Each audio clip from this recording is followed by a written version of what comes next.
right. All right. Let's see. Hopefully somebody gets in here. Oh, what the heck? Live chat. Oh, this shit's so goofy. All right. Let's see. We got audio. Whoop. All right.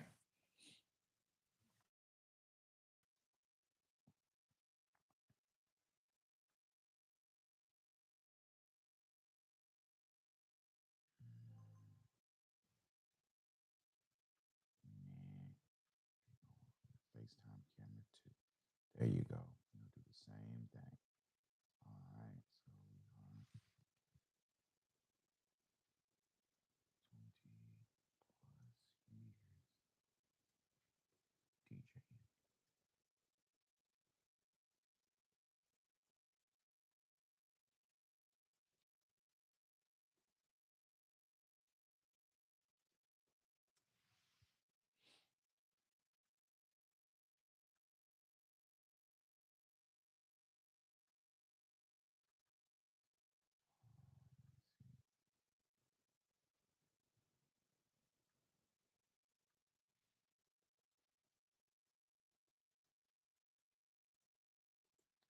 Almost there, YouTube. Almost there. Almost there. Okay. We'll use that one. That's fine. Not really a fan of the colors on this logo, but all right. Knock that out.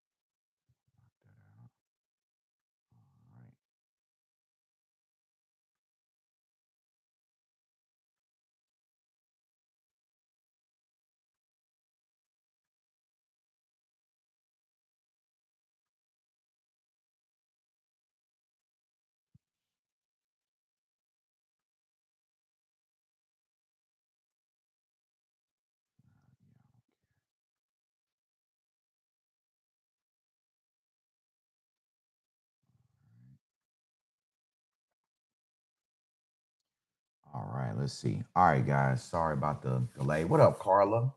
What up, Linda? How y'all doing today? All right. Yeah. So I'm about to get into some little podcasting here, talking about some of my experience as a DJ. And yeah, I plan on getting getting straight to it. I was since YouTube is the hardest to set up, or it takes the longest, not the hardest, it takes the longest to set up, because it drags you through whatever process. I set that up first and then allowed, myself to set up the TikTok side. So I'll be multitasking here. Anyone that's logged in on the TikTok side of things, thank you for logging in. Thanks for showing up. It's always appreciation. This will not be a live where I'm gonna yell at you. Some of the other stuff that I see in TikTok lives. I don't know how people deal with such abuse. It's quite interesting to say the least. But all right, what's up, Ro? What up, Ro? All right, so today, what I want to get to is I want to speak on some of my experience as a DJ. So I think that some people think that DJing is like and the reason why I'm doing this, why I'm using this, and this is just therapeutic for me. So I'm just gonna give a slight disclaimer. All right. Um, as humble as I am, or as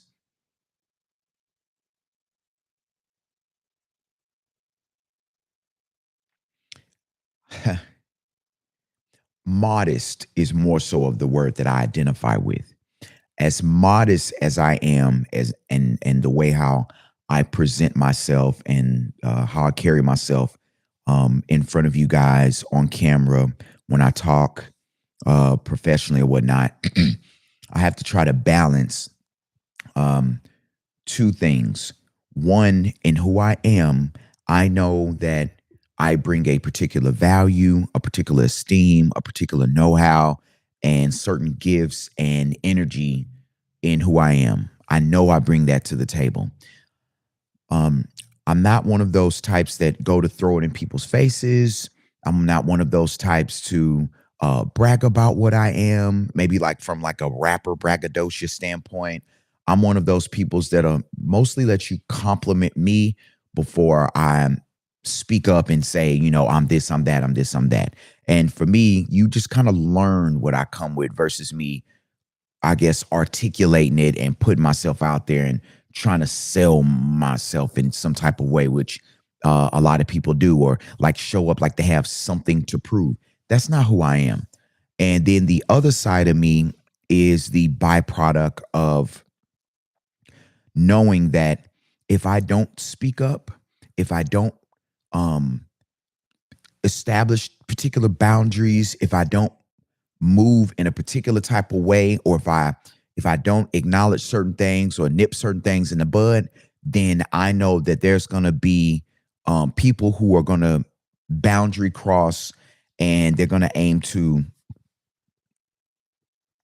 the A word, BUSE. They will aim to do that. And that is something that I'm against. I've been on the other side of that as a kid, as a child. And once I got to a size where I'm able to make sure that that doesn't happen towards me, then guess what? I for sure, made sure that I'm not on the other side of it.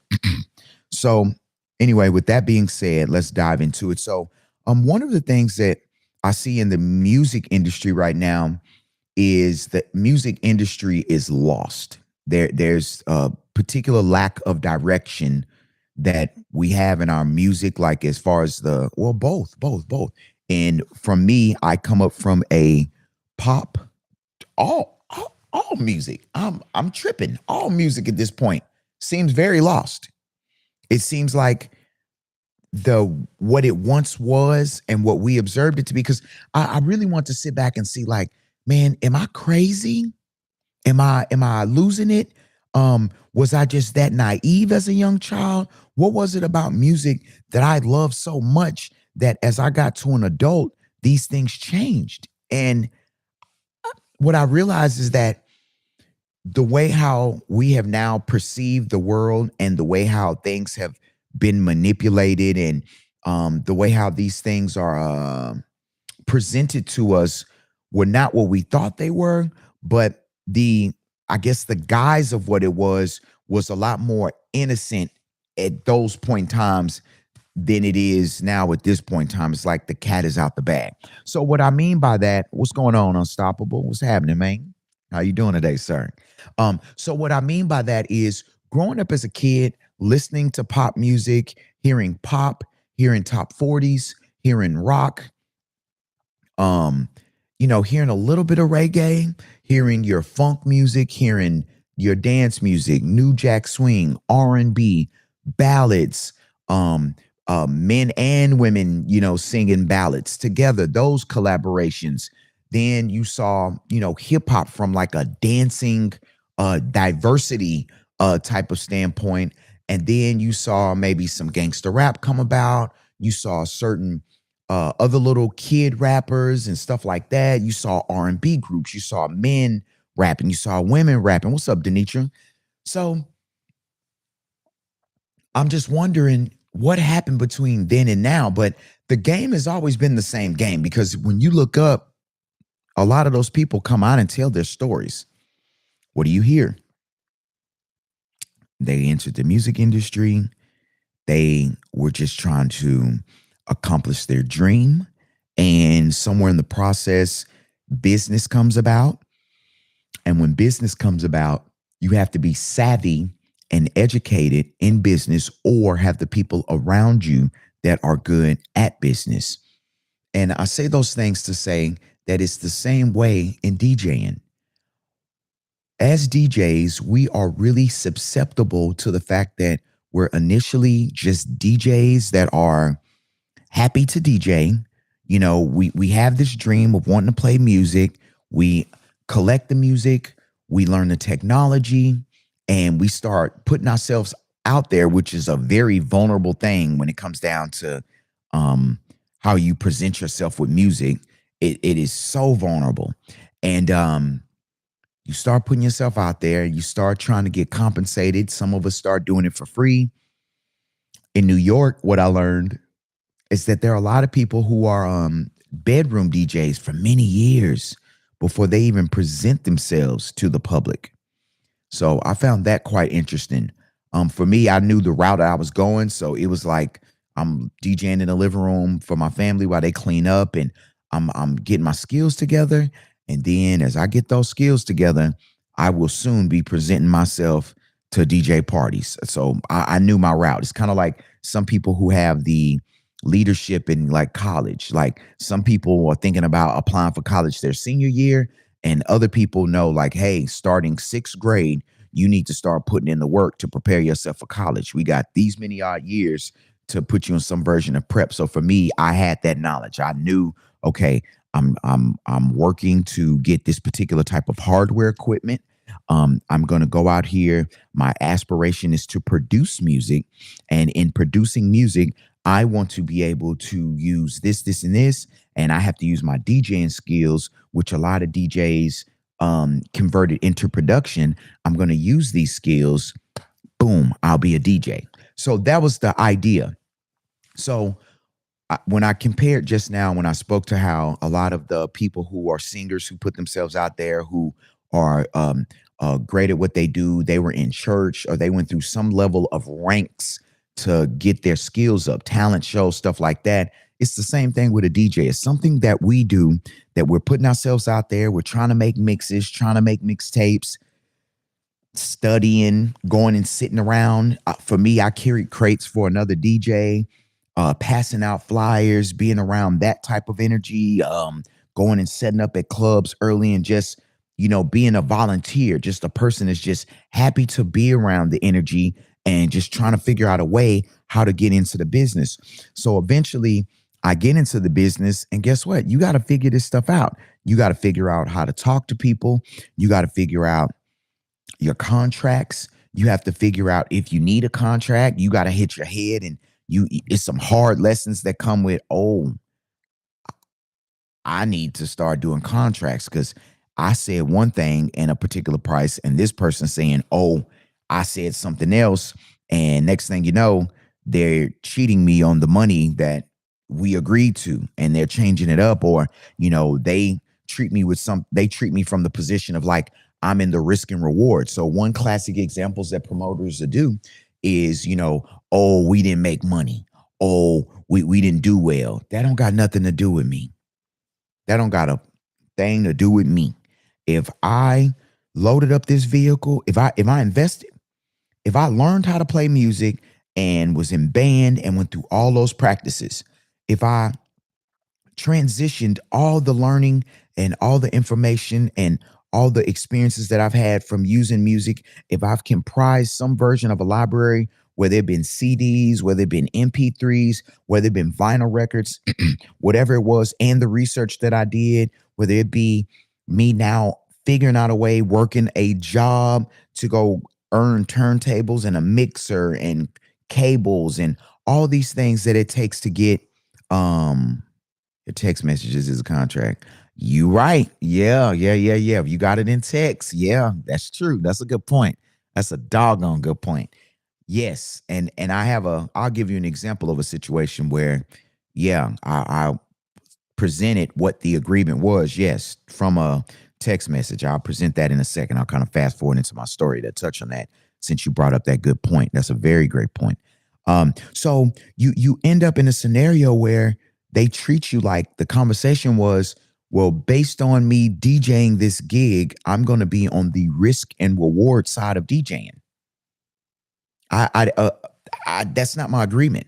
If I said, hey, I provide a service like, when I first started, I think I might have been like $25 an hour or something like that, right? So, I might, 4-hour gig, I'm making $100. I'm happy. $25 an hour is pretty good money when I was only making like $8 an hour, something like that. And that $25 an hour is a cool way for me to put myself out there and make money and be compensated while I'm trying to get my, while I'm trying to get my little chops out there. And then at one point I might have been at 35. What's going on, Carla? I might have been at like 35 an hour, or I think $50 was a good little meeting place that I eventually got to. So you could do a 4 hour gig, you make it $200, you got more hours under your belt. And then I remember at one point, I'm like, okay, I'm gonna be at $1 an hour. I'm gonna start going for 60 an hour. So I'm sorry, $1 a minute. So I DJ for every minute I'm DJing, I'm making $1. And then eventually I will go up to like the $100 an hour mark. And I remember just being excited about that, like, oh man, I'm $100 an hour, So um, as I started getting to that point, I had earned that. It was a progression. It was things that I did to put me in that space.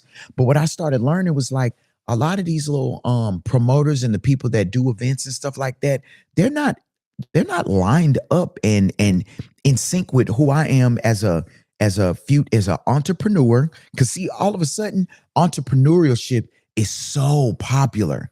But I've been doing entrepreneurship 20 years back. So what do y'all think DJing was, and I'm going out here and I'm not a part of a radio station. I'm not a part of any quote unquote clubs. I'm not hired by anyone. This is entrepreneurship at its finest. I got to learn to get an EIN. I got to learn about branding. I got to learn about marketing. I got to learn about customer service and all those things. I'm an entrepreneur. I'm doing this for me, by myself, and I'm grinding. And not to say that I didn't have help eventually throughout the years, but those initial years is something else. So one of the things that for me, whether one person showed up today or zero person showed up today, um, to watch this particular episode being recorded for my Energizer, the DJ YouTube station, YouTube channel.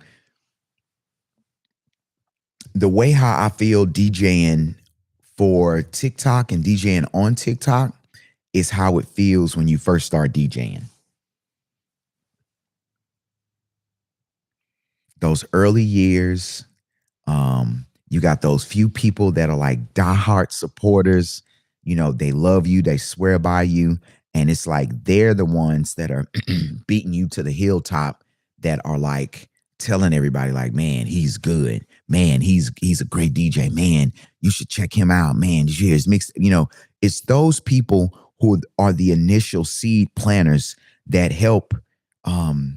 They really help remind you on why you do what you do, and they help you along the way. These are the people that are helping remind you that you're not crazy, that the dream is attainable, that you are appreciated, and you might not hear a round of applause or this standing ovation, but you get those few hand claps, and those few hand claps really mean something. It's the equivalent to a hard day at the gym. You're just starting out, and these are the people who are going to hand you a towel or say, hey man, you need something to drink, you look thirsty, hey, I saw what you did there. I saw you got to muscle failure, but listen, keep swinging at it, or keep trying, or these are those people. So a lot of my lives, that's why I'm so grateful, because these people are the people that really do mean a lot. And not to say that the people later, they don't mean a lot, but it's those initial people that really, see something in you. They're not haters. They're not they could be doing so many other things with their time, and they just come in and support. And I think it's amazing. I think it's beautiful. So my hat goes off to those people. So in those initial years when you're becoming a DJ, it's you. Like for me, I was loading up a truck. At one point, I didn't have a car. I remember me and my mom might not have been on the best of terms like around that time, but when I started my DJ journey and my car went out, that was her way of finessing her way on back. And if I needed help, or it was times where, I bit the bullet and, hey, I need a ride to a gig. It's around the corner from me. Can you help me out? Stuff like that. And she'd have my little brother in the back seat, and me and my little brother are 21 years apart. And she'd have my little brother in the back seat, and my little sister, who we're 17 years apart. And I load up some speakers and stuff, and them speakers were big, hanging out the back of the vehicle. I got amps and stuff, or at that time I was speaking in an amp and barely knowing how to put this stuff together, but I'm grinding. It was they become the foundation that you're building your structure. Yes, ma'am, Carla. And this is structural time. So yeah, those people are quite important. They are that foundational group of people that do assist in what becomes your structure and the building blocks of your family, your energy, your fans or your support group. So 100%, Carla. So um so in those early years, I knew my aspiration would be to get a big vehicle because for the parties that I was trying to do, they were large parties. And as a DJ, if I wanted to be competitive, I knew I needed a certain amount of speakers, I needed a certain amount of amps, I needed a certain amount of cables. It was a certain equipment list that I was going for that I needed. And it's the same thing when I started, this DJing online. It's like, okay, got to get the particular camera. I got to make sure, I got the right laptop. I got the right, even the podcasting. I got the right podcast boards, right cables, all those things. So there's a particular level of homework and there's a particular level of studying and just grinding that you're going to be doing on 360. So whether it be a DJ starting out in the beginning of his career, or you're going to be a nurse, or you're going to be a firefighter, or you're going to be a teacher, whatever it is that you go into, you're going to have those initial moments where you really do go in and you got to figure this stuff out. And that's the one thing that on the spiritual side of me that I've come to recognize with the creator is like um a lot of black people in America in their music like to speak about how they got it out the mud. "Oh, I got it out the mud. I got it out the mud. I got it out the mud." And then you'll start hearing that in the music, "Got it out the mud." And when I sat back and looked at it and was just trying to figure out what was that expression, what was this that I was hearing, what I realized is that the creator got it out the mud. And I was like, okay. So for those spiritually, when I speak on the I Am Energizer podcast on YouTube, you guys will hear me speak about being a creator. I'm an advocate for the creator. And one of the things that I noticed with the creator, who some of you refer to as God, was he got it out the mud. So I started aligning that up with one of the things that I have in who I am is the gene, the characteristic to figure it out. What up, Paula? Um, and that gene and that characteristic to figure it out is a God trait. It is a creator trait. Because if you start with nothing and you got to figure it out, you got a lot of figuring out to do. And where do you get it from? You get it out the mud. So so when I started hearing that expression, I started going and analyzing it and just trying to figure out, what was being communicated. So I'm in my get it out the mud phase of my TikTok experience. And I just luckily again I have the support group and the group of people who are really showing me love and motivate me to keep doing what I do. Because what I go back to in my initial years of DJing is what I tell a lot of young DJs: your early years will be your most discouraging years. Okay. Early years are the most discouraging years of anything that you do. Okay. Because in the get it out the mud side of you, in the um figuring it out God trait version of you, in the version of you that prayed for this, or in the version of you that really wants this so bad, you got to really show that you want it. And that's literally how this works. That is the God system that is in place. So you're going to have to earn it. So a lot of people, when you noticed it, when they're given something and the creator knows this and the God systems know this, when you're given something, you take that for granted. So for a lot of who I am as a DJ, there was nothing that was given to me. I went and grinded this out. What up? What's up, Christina? Christina Sanchez. Um, yeah, I'm not trying that middle name. I'm not trying it. You gotta syllable that out for me. All right. So one of the things that again I will remind you in anything that you start, anything you do, new job, new relationships, stuff. Well, new relationships are funny because the toxic side of everything that you will eventually despise the person for, y'all like end up growing apart or whatever the issue is, that kind of shows up like later. So in the beginning of a lot of relationships, it's like the honeymoon phase. But when you're doing anything that is something that you claim you want, that you really want to do, or that can be a part of developing your gift, some of it is your mind, your gift. Some people, I don't know why I yawn during podcasts. I don't yawn any other time, but during podcasts, I yawn. It make it seem like I'm tired of me. So, um, whenever you are at, whenever you are at the side of the challenges of something that you really, really want, that's the earning part of it. That's the God system, creative system of it, because both energies know that if I just give it to you, you're likely going to squander it, and you won't acknowledge, or you won't you won't take care of it, and you won't appreciate it in a way that you should be appreciating it. So like one of the things that I look at, and this is, listen, I just want to add this disclaimer real quick for anybody that hears what I'm about to say, that is listening right now. This is not being said to offend. This is not to call anyone out. This is not to bash or antagonize.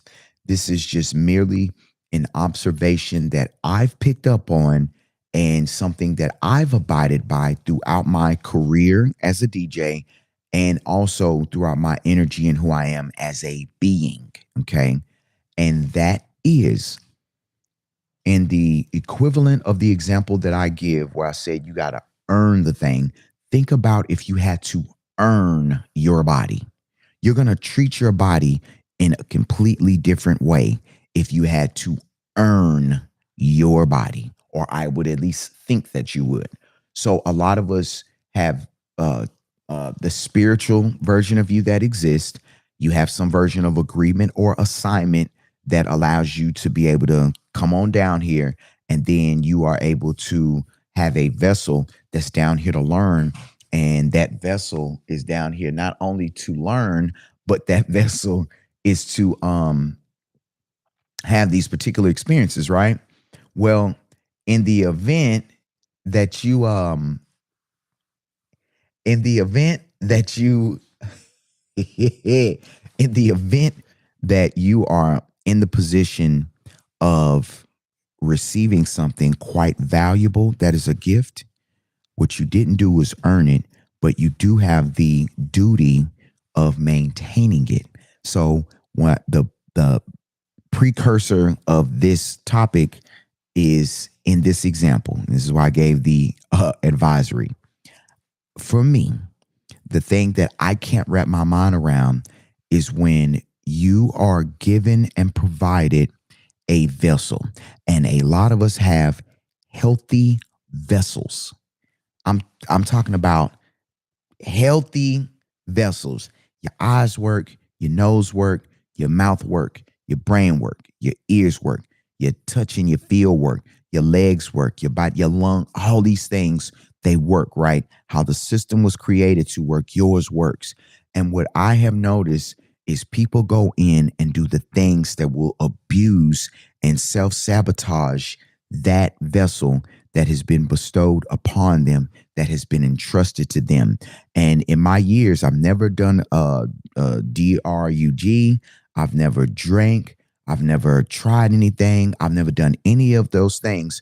Although I'm in this cesspool that I've been entertaining for all these years, and that was how I made my money. I had to morally go in now with my big grown age, and I had to change and I had to reapproach how I looked at what I do. And I had to figure out, was I a uh that girl is a poison pusher, and I had to figure out if I was BBDing, okay? And I started to realize that, okay, that is, I'm a part of that. The music that I'm playing does not resonate, motivate, or do anything positive for people. And I need to change that. And so that's why you guys see that, in my formatting, I'm playing love music, I'm playing R&B music, even heartbreak music, because heartbreak music is therapeutic. I play nostalgic music. I play the things that in my 20 years of DJing, I always got more positive energy, and I always got more positive energy, and I got a lot of great feedback always when I play that type of music versus the other type of music that I'm seeing that is BBD poison. I see that that music is not benefiting anyone. Um, and yes, you were Christina. This is let me speak on that. And that is not an easy transition. It is not. It is not. It is not. It is not. My reputation and my business and who I've been has been leaning on or a part of a genre of music that I played that is a degenerate version of music. That music has gone backwards. That music does not serve the masses. Even right now, let's just say, and I in 20 years, this is something that I noticed. One thing that I loved early in my years of DJing was I loved some good pop music. And that good pop music was always something that I like to mix in. I love to mix in, I love to mix in certain rock songs that might have inspired certain rap songs. I might mix in certain um, pop songs that sound good or mention something that mixed with an old school R&B song or maybe a present. But I love having those tools that allowed me to create a fun, energetic, and I always DJ'd for the ladies. That was something that I was big on too. I didn't like something that I had been big on was DJing for dudes. DJing for dudes is cool. Like I could play your rap song and all that other good stuff, but dude, that is not going to do nothing for the party. That's something that I also realize, because as a man, I also know that certain music that you go play for me, especially the music that I was hearing during my years, is that stuff gets you rowdy, that stuff gets you aggressive, that stuff gets you to claiming sides of towns that you only live on that side of town because your mama possibly could afford it, or your daddy could possibly afford it, or this is where and this is where family support might be, or they might be moving to the other side of town to get rid of a particular type of family. But you did not consciously pick that side of town because you were going to get these credentials growing up. You were not in on that plan. So next thing you know, we're fighting because I'm saying I'm from this side of town, you saying from that side of town. He starts playing this music, and next thing you know, we going at it. Versus, in my generation too, you had music that made you want to dance with the women. So I remember, like, when I first got a hold of middle school dances, OMG. And I could dance with girls, and I'm just not in front of my grandma and my aunts and uncles, and they called me in to dance, and I can now dance with a girl. And like, I've seen it on videos, I've seen it on other stuff, but now this is why y'all brought us here. What? Let's see. Unstoppable says, you not you're not going to get booked if you don't play the if you you're not going to get booked if you play for the fellas. But here's the funny thing. That's a fight that I've experienced. And I'll tell you, and Unstoppable, DJ Unstoppable has mentioned two things. It's great that he showed up today because he gets to speak from a DJ standpoint. And he's actually feeding me a couple of things that are great subject matters to speak to as I account and speak to some of this 20 years of DJ experience. So one of the things that he speaks to is one of the arguments that goes on with the freaking promoters. Certain dudes, they just put some money together and they have this idea for a party, but they don't understand the science of the music. They don't understand the psychology. Like one time, here's an example of a gentleman that I work with. It was a Prince concert after party I did, and whatever transpired, I think Biz Marquee did that party. I think I was the opener. Another local DJ DJ'd, and then Biz Marquee DJ. And I think I was the closing aspect of whatever that was. And I came in and I was hitting. And he like ran up on me like, man, you close it out with, you close it out for the ladies. You close it out. You slow the party down. You do this, and this. Now he had been partying for a long time, so he knew, and he was a promoter. I want to say he's originally from New York, but he had a particular experience of how parties and the formatting was supposed to go. And he was getting on my behind. He was like, it's statistically proven that you do A, B, C, and D, because if you go and you know, if you go and play this type of music, people are going to get in the car. They're going to feel this type of way. And then accidents and these things happen. So it's like, okay, that was like, I didn't take offense to it. I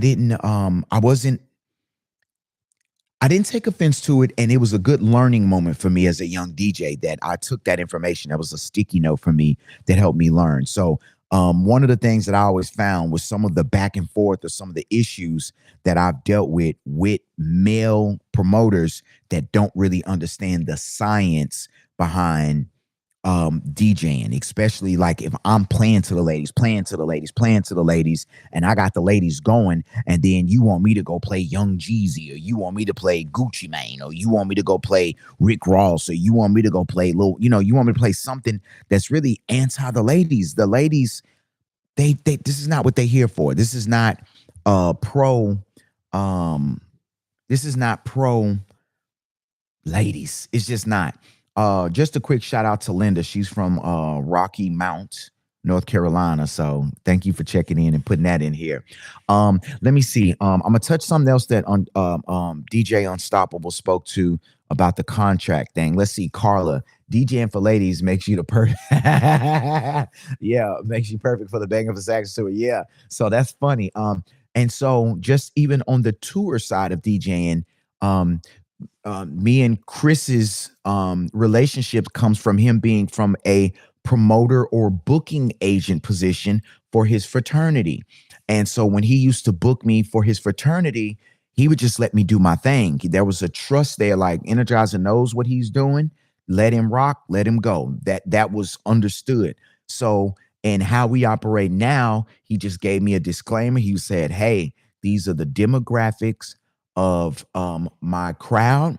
And not only is this the demographic of my crowd, it is women between this age and this age. They love this type of R&B, yada, yada, yada. And he gave me that information, and it was like, do what it do with it what you will, and I've went in, and that's what I aim for. I aim for that energy. Hey, I know why y'all here. I'm here. Let's go. So that's how I approach it for the tour. So who would female DJs focus on, male or female audience? All right, so good question, Carla. And Carla says, so who would a female DJ focus on? Would it be the male or the female audience? So here's the weird thing about being a female DJ. Being a female DJ is cool from a visual standpoint for guys, because now, guys don't get a chance to I guess I'll say geek or fantasize about the DJ. Guys more so, it's like, okay, it's a dude DJing, and hopefully he plays songs that I could rap to, or songs that I could sing to and I could relate to.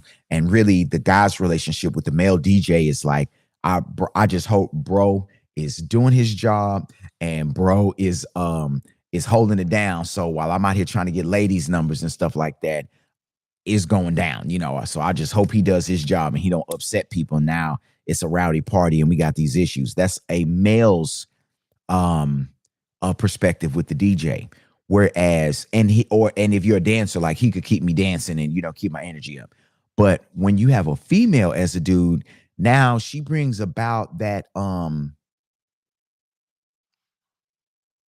she brings about a different element that most guys don't have. But okay, we got Hattiesburg, Mississippi in here. Thank you for checking in, Sharon. Um, a female is playing to the females because the female energy is going to be the most important energy in the room. And that energy will be the energy that, from my experience up until recently, that will be the most influential energy in the room. Okay. Because with that energy, that back and forth, hey, Mary, with that energy, that back and forth, there's a give and take and exchange. But when the guy is focused on, when you just focus on the men, yeah, you might get like more bottle service coming out where men are bragging and doing all of that. But eventually, when it's just focused on the men, it alienates the women and there's no real exchange in the room. It's just a bunch of like ego and just bravado and braggadocio. And it does not fare well. Whereas, because men are not like, if I put on an R&B song and I'm jamming out, and I need Tevin Campbell, Can We Talk? Or Mariah Carey, I'm Going Down, or um you know, Love by Keisha Cole, or um, Frankie Beverly and Maze, Before I Let Go. And I need them vocals to reign supreme while I'm DJing. I'm gonna tell you what I'm not gonna hear. I'm not gonna hear bass and baritone. I'm not gonna hear that. I'm not gonna hear a bunch of men hitting these notes. It's just not happening. So that's a perfect example on why you're not DJing to the men. It's not a thing. And I'm not here for the dudes. I just have not been that guy.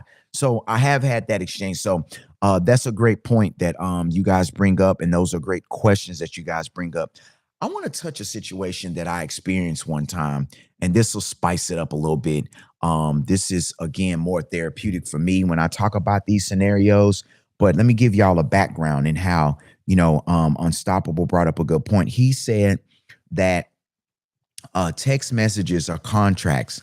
And I didn't go as far as like suing or going into the court of law, but I did have and present this several times in the conversation on how something that I experienced that negatively impacted me, and they robbed me. They were a theft of service. These were thieves of my services. I provided services, and they specifically made it a point not to pay me based on a bunch of just BS and chaos that actually violated my contract. So let's go back to, this is about 2014. And these gentlemen um, were guys that I was familiar with. Um,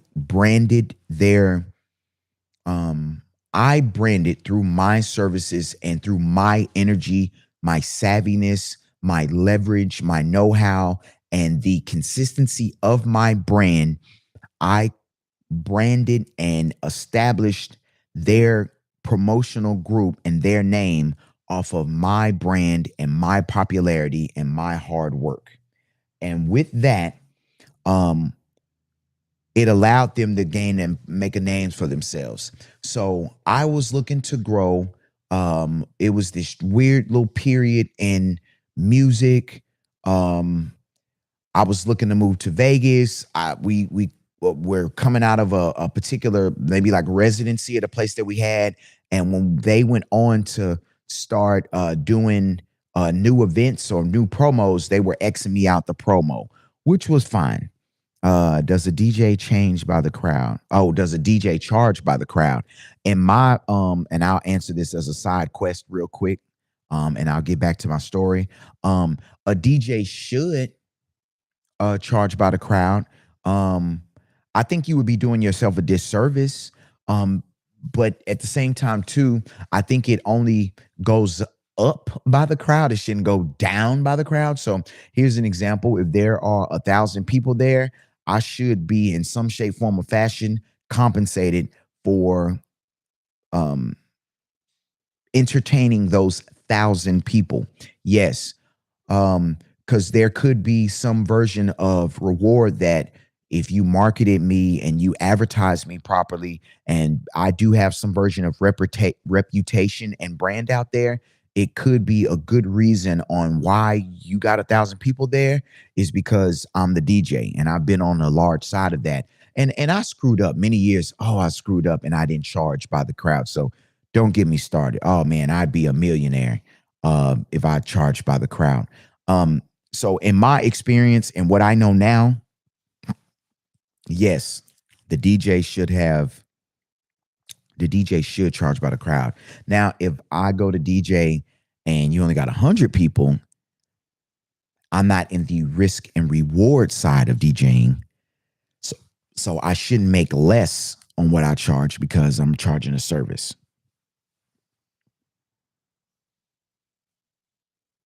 Okay, so where I live in Louisiana, they charge by the hour. Okay, Mary, that I mean, and that makes sense. So regionally, locally, um, yeah, it's going to vary. Markets will vary. So, like if I go and DJ in other smaller little cities or like college towns outside of Houston, then I'm going to likely charge one particular rate versus if I'm in the city, I'm going to charge another type of rate. So, that's just business. You know, that's commerce. That is supply and demand. That is branding. That is yeah, those things apply. All right, so these guys, I helped build their brand up and just essentially whatever they were on and whatever little messy stuff or goofy stuff that was going on within their energy. I guess it was like one of those things like um, uh, another side conversation with a person who was with them that promo with them. I think this is just based on from what I observed and what I think transpired. That gentleman, a Gemini, which is could be two-faced, it could be both sides of the coin. Around that time, me and him were working together with production. And this Gemini was in the studio with me and one of my Leo homeboys. And if you know Leo, there's an ego there, there's a confidence there, all that. And one of the conversations we had was my artist that I was working with was basically saying how strong my brand was, how strong my reputation was. And he was basically saying that, you know, from what he saw and what he perceived was that their promotional group had basically piggybacked off of how strong my brand was. And like a lot of their success was based off of me, which was true, which is true. But I think what ended up happening with that type of just in studio conversation, I think what transpired was that that conversation went back to the other guys and it turned into a um maybe a misunderstanding.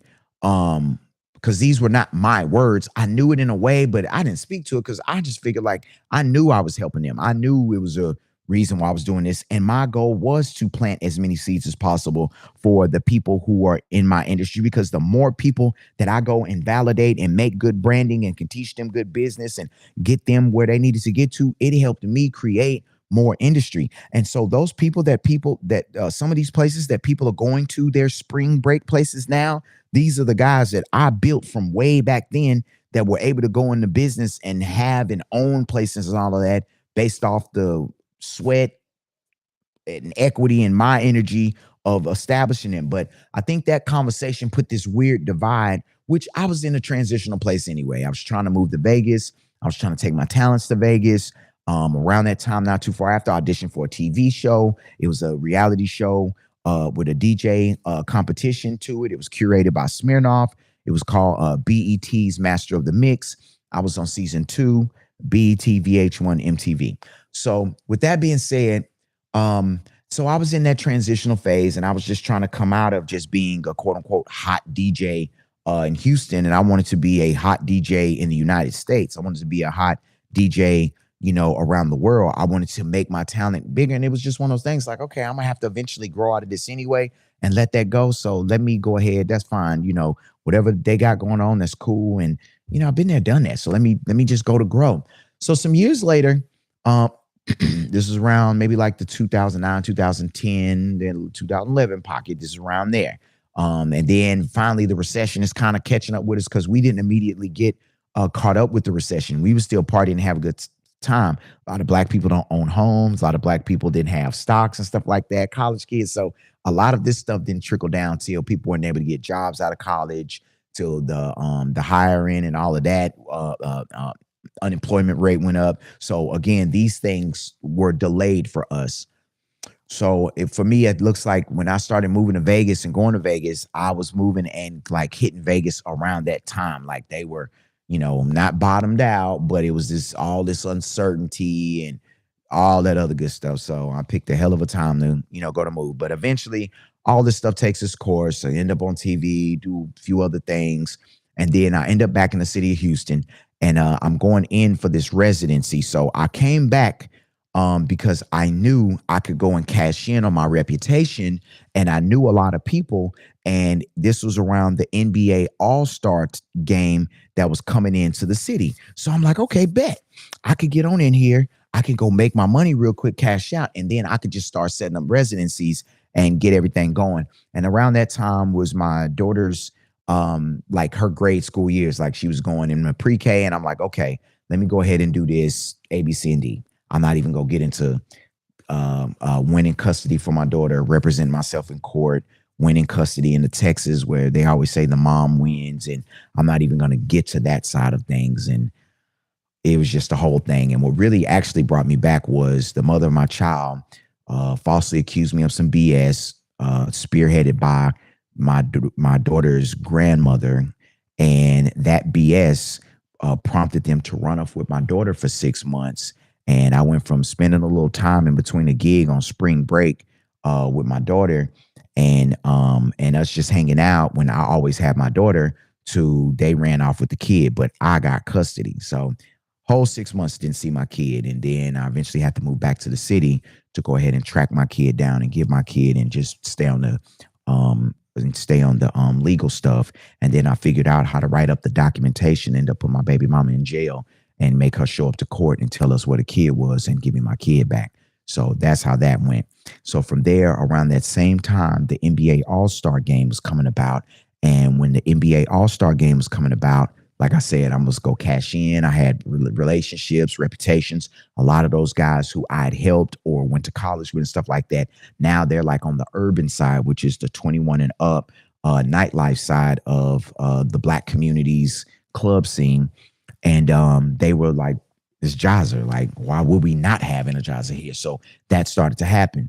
And these guys eventually, and this is like a weird thing that came back to bite me, but another aspect of this story is, in my reputation as being a college DJ, I was known for breaking music. Breaking music is you bring an artist to me, I'm going to hear them, meet them, or you bring me their music, I'll hear it, I'll play their music, I'll play their music, I'll play their music out, and then eventually I'll get enough people excited about it. So during that time, I was doing a lot of elementary schools, middle schools, high schools, and I was real big in the college scene. And when I was doing the urban nightlife, I realized urban nightlife was just followers. What I mean by urban nightlife is the 21 and up, 25 and up, 30 and up. They're just followers. They're just in there. They don't really know, quote unquote, what cool is. They just hear about it, and then they're still just trying to chase this idea of being cool in the club. But now at this point, they have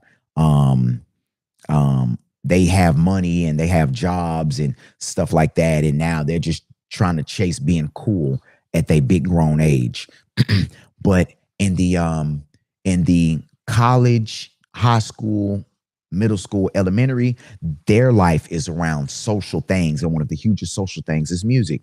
So in the college time frames, there's a young guy that was a t-shirt entrepreneur. He was an artist, and he used to make t-shirts, and it was a way that they made him. They like made him with this like acrylic paint, and they were really good at it, right? So him being the guy that's like a part of this movement, like him and a few other guys, we cool. So I had him come over to the crib, and he has this music playing. I think I'm like, man, making a mixtape at the time.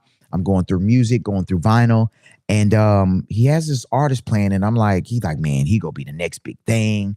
he go be the next big thing, bro. I'm telling you, he go blow, he go blow, he go blow. I'm like, man, what you talking about? I was like, man, let me hear this. And I'm not, uh, let me hear it. So I'm hearing it and I'm like, bro, this sounds like, I want y'all to guess the artist. That's play guess the artist. So as he's playing this music, this young man who is his best friend that I also know is the son of a record executive who is popular in the city of Houston, is well known, huge reputation, and this record label's owner's son and I have had rapport on how we're trying to break artists, and he's now in his young age. It's like, I'm gonna find me an artist, I'm gonna break, I'm gonna sign, I'm gonna get him there. And he has certain connections with being, keep guessing, um, but Swisher cool. Paul and all them dudes is good dudes. All man, I got stories about them, but those are good dudes. But keep listening. So he's like, man, we listen to him, we thinking about signing him, blah blah blah blah blah. And I'm like, okay, well, let me hear the music. So I'm going through vinyl, I'm going through records, I'm doing whatever I'm doing, studying, and he's making the shirts because the Ozone Awards, which was a popular, come on, Unstoppable, stick around to this story. Um, the Ozone Awards were coming about in Houston, and Houston had just came off of a pretty good, strong run in the music industry, right? So they're like, yeah, he's coming down. He's going to be here at the Ozone, bro. I'm gonna introduce you to him. So I listen to the music, and I'm like, bro, ain't no way. I said, bro, he sounds like everybody. Like, if I want to hear Jay-Z, bro, I'm gonna go listen to Jay-Z. If I want to hear Kanye, I'm gonna listen to Kanye. If I want to hear Lil Wayne, I'm gonna listen to Lil Wayne. If I want to hear T-Pain, I'm gonna listen to T-Pain. Like, I just Jay-Z, Kanye, Lil Wayne, T-Pain. And I was like, no. For the life of me, for all the music and all the energy that I've been around dancing in clubs and just knowing, like, hip hop is not like, you just don't coattail like that. Like, very few people were able to just coattail on some BS. And that was only through trauma that we coattailed. And I'll tell you what I mean by that. When Gorilla Black came in, Gorilla Black was the answer to Shine. Shine was the answer to Biggie. So Gorilla Black and Shine was an answer, and this traumatic response to us hearing Biggie's voice. So when we heard those voices that sounded like Biggie, it was like, okay, bet. Um, JT Money, um, JT Money, DMX, Ja Rule, like, these were our responses to how we felt about losing Tupac. You understand what I'm saying? So it's like, T-Pain is still alive. Lil Wayne is still alive. Jay-Z is still alive. Kanye is still alive. So it's like, why would I listen to somebody that sounds like all these artists, like he's a copycat? So in the purest of who I am, and I'm not a copycatter, I knew and heard the mimicking and the emulation of who this guy was. Did anybody guess him yet? Anybody guess who that artist is? So fast forward, there's a party going on, and this artist now who has blown up and everybody has co-signed and allow him to be this emulator of these four artists that I just knew he was copying. Well, it's his party and he's going to be there, and I'm supposed to be DJing. And so, Unstoppable, to your point, when I got the call and I got the text message, I said, hey, you guys are doing 2 dates. That's cool, because that was what was presented. One was at a place called the Gatsby, and the other spot was called it was called Venue. These were clubs. Venue was huge.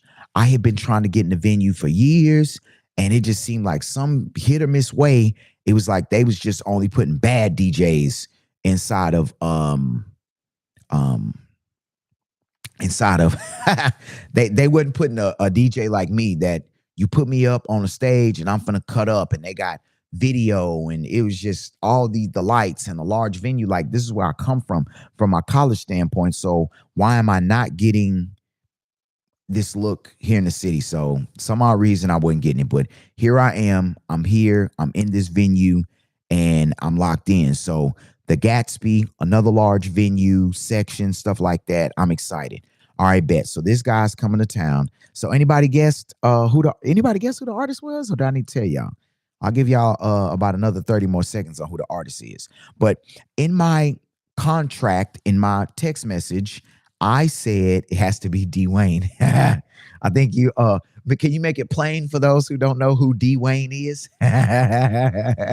um, so for those um so for those that want to know, the contract in the phone was basically, he was saying, hey, we got 2 dates, the Gatsby and the venue. I said, okay, these are large venues. Cool. I'll do the Friday and the Saturday. I'll do 800 a night. 800 a night will put me at the compensation that I deem is worth, the 1,600 for the 2 days. And then what we'll do is no MC, because I am an MC, and no opening DJ, because I prefer to know the whole programming for the night. That's going to allow me to not be in the position to where I don't have any weird things, or so I thought, weird things go on my technicals. But what I should have did was, now looking at it, I should have put in a opener, and I should have just let the opener come in and do what he was going to do best, because a lot of times those openers come in and burn out the closing DJ, and I should have just charged high, let an opening DJ do like an hour or two, and then I just came in and did 2 hours, yelled on the mic, slammed a bunch of records, and got on up out of there. Because those are the type of DJs that they reward. They don't reward the guys that really care, that really want to come in and really want to give you a good show, good music, good blends, and all the other good stuff. All right, y'all hadn't guessed it. I hadn't seen nobody put it in the chat, but it was Drake. So in the early years before Drake became Drake, Drake was brought to me through some guys who were familiar with him. The gentleman who ended up signing him to the label, Jazz Prince, from what I received at that time, his cousin had heard of Drake and heard of some type of like Drake mixtape or something like that. And then whatever this Drake mixtape was, Screw was passed by then. Screw was gone. Screw passed away in like 2001-ish, 2002-ish. This is around 2008-ish. Jazz Prince was aiming to sign artists. His cousin, based on one of his best friends, we're having this convo, and he's at my house designing the shirts and whatnot, was basically saying that he was introduced to this artist. This artist was pretty good. They liked the artist, blah, blah, blah, blah, blah. And you looked up, and he was like, we're serious. So this is how that really went. If y'all really want to know, how that went, Jazz was searching the internet. We were searching MySpace, we were searching YouTube, and he was searching the internet for artists. So there had been a few artists that he had brought my direction, that I was breaking their music, and I was making sure that I was getting my credit. So one of the points, and I'll get back to the contract, DJ Unstoppable. One of the points was, there was this artist named Montana the Mac, and he had this song called "Do the Rock Man," "Do the Rock Man, Do the Rock Man," and it was around the time that a Party Like a Rock Star was going on. So this was that rock kind of little subgenre of snap music coming out of Atlanta. And so I heard 97.9, which is our radio station. I heard one of the radio jocks, her name was Brandy Garcia, basically saying like, hey, I got Montana the Mac coming through the building today. We gonna interview him and blah, blah, blah, blah, blah. And I was like, I know you fucking lying. I know you lying. So this was one of them times where I was like, I'll be damned if I've sat up here and broke this artist. Nobody in the city would know who this artist is, and I'm not at the radio station having a conversation about, what it's like breaking this record, and I'm not included because I had been looked over so many times with breaking artists. So this one I wasn't going for. I knew for a fact my imprint and the work that I put in on breaking Montana to Mac in the city. So man, I kid you not, when I tell you I pulled up on the radio station like like I was some New York dude trying to press a dude from out of town who he had beef with. I pulled right on up. So in this scenario, this was another artist, and yeah, it was Drake. And I wasn't impressed. I wasn't impressed, and I could hear just the emulation. And that's not that, man, that wasn't the music at that time, but a lot of y'all fell for him. A lot of y'all ran with it. And the reason why it worked like it worked was because Jazz had the relationship with Lil Wayne. And what Jazz was trying to do was be the mogul version of what Lil Wayne was becoming on the hip hop side of what he was doing. So it was like Jazz knew, like, I could get an artist, and I could get an artist, and in some shape, form, or fashion, I could be the manager or the person that signs that artist. And these would be some of the ways I could do it. Now, I don't know if his dad really believed he could pull it off, but one of the routes was to getting whatever this artist was that he believed in enough, which was Drake, getting him to Lil Wayne. And then that would eventually get them in front of Universal and get some type of branding. And then at that time, Lil Wayne was going to jail.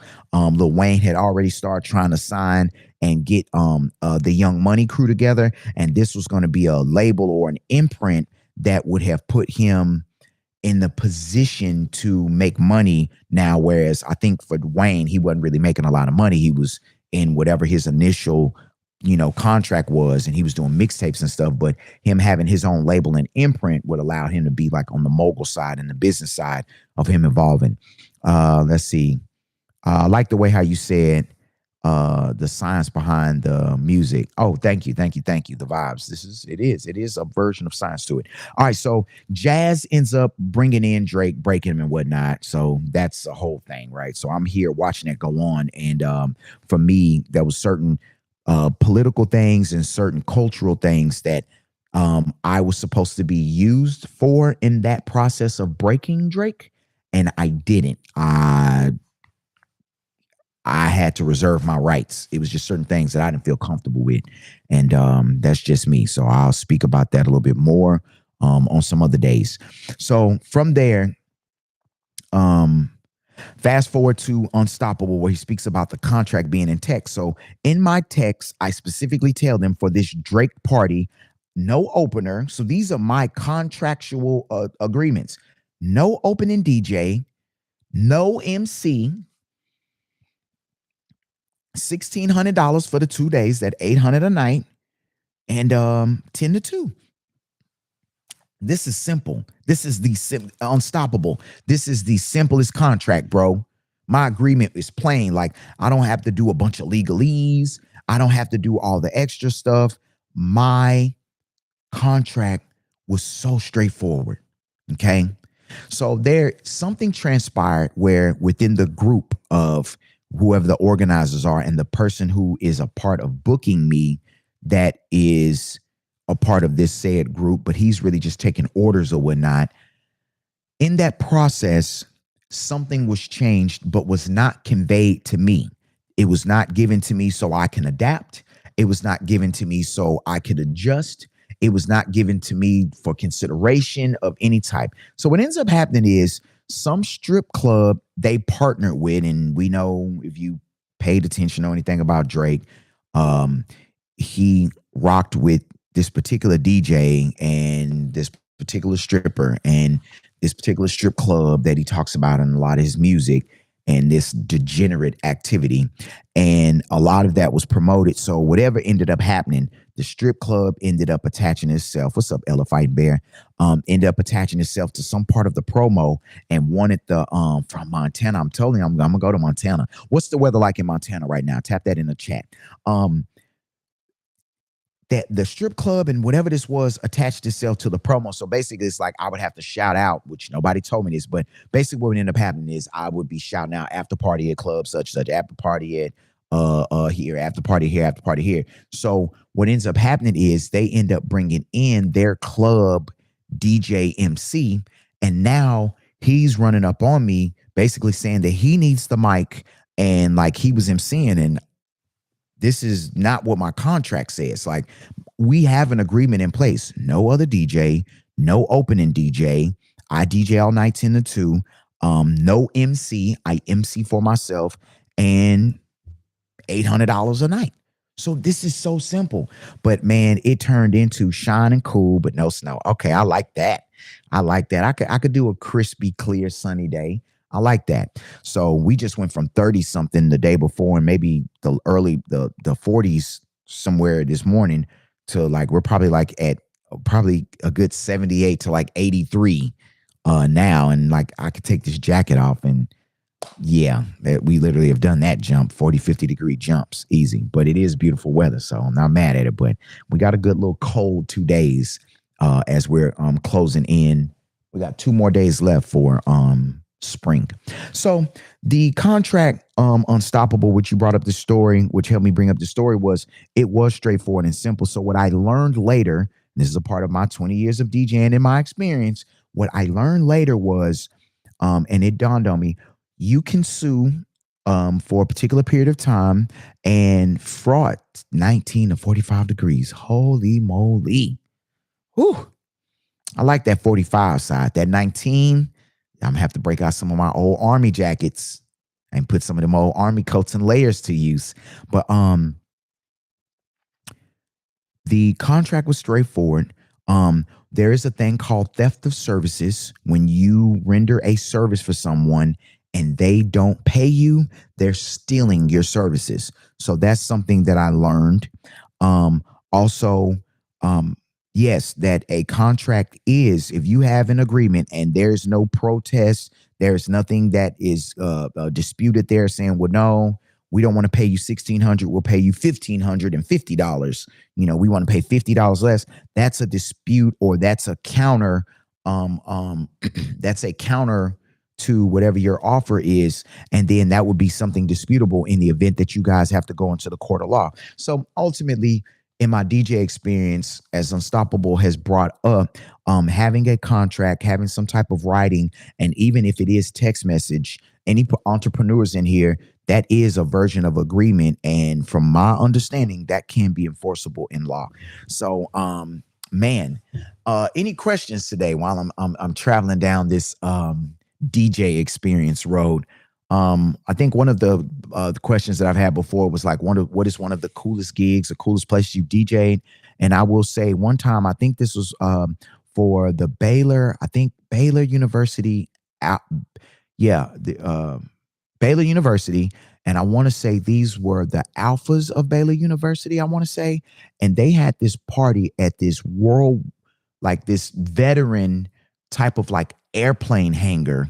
And it was like I was up on top of like this platform that was like an airplane or something interesting. And it was like everybody was like down below.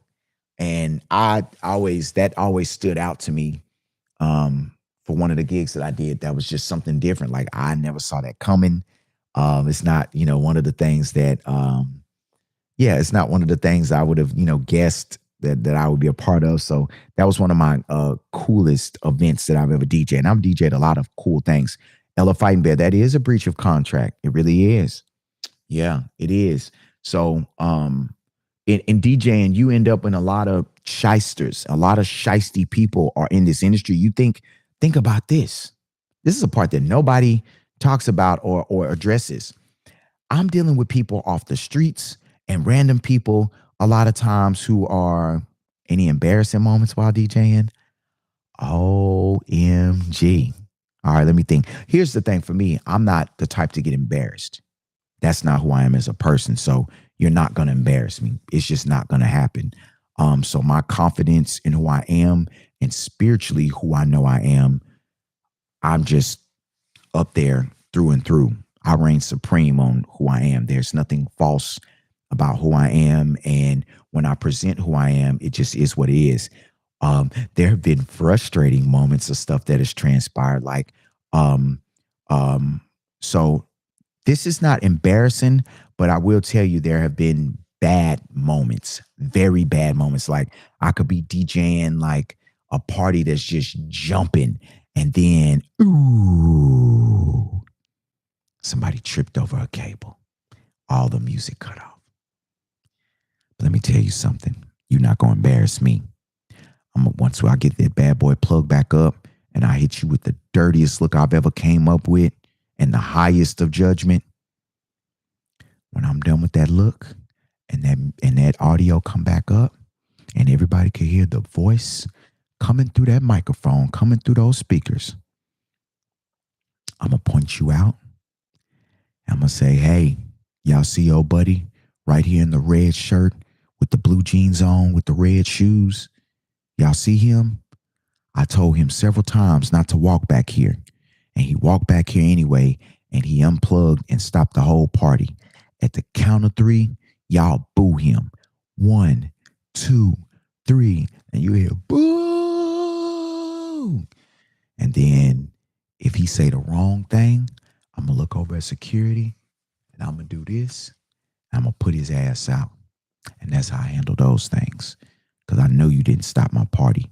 Women too. It's been times like bad situations. Like one time, a chick that I know that I'm friends with, and she's a high school classmate. She was in a club. She came and spoke and all of that. And she had some friends with her.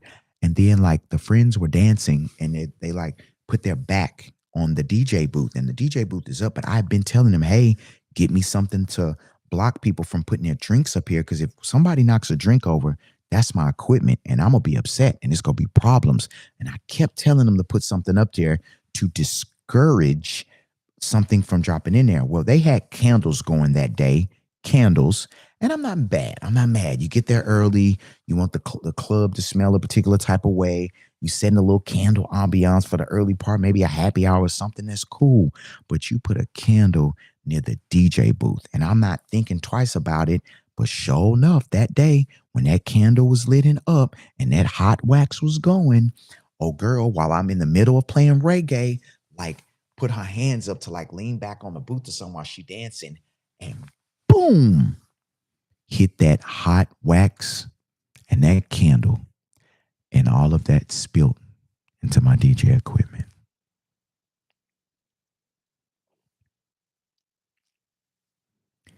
And so, whereas whereas I'm one of those type of individuals that is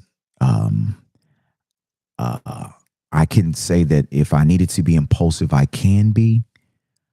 I didn't say anything. And so I didn't talk to anyone because I wanted to monitor my reaction. There was kind of a I told you so. Talk about talk about having a meltdown. The candle puts that on a whole nother on a whole new level. Yeah. Yeah, so the candle spilled into my equipment. I cut it off. I didn't touch that equipment for months. I was so mad. I didn't touch that equipment for months.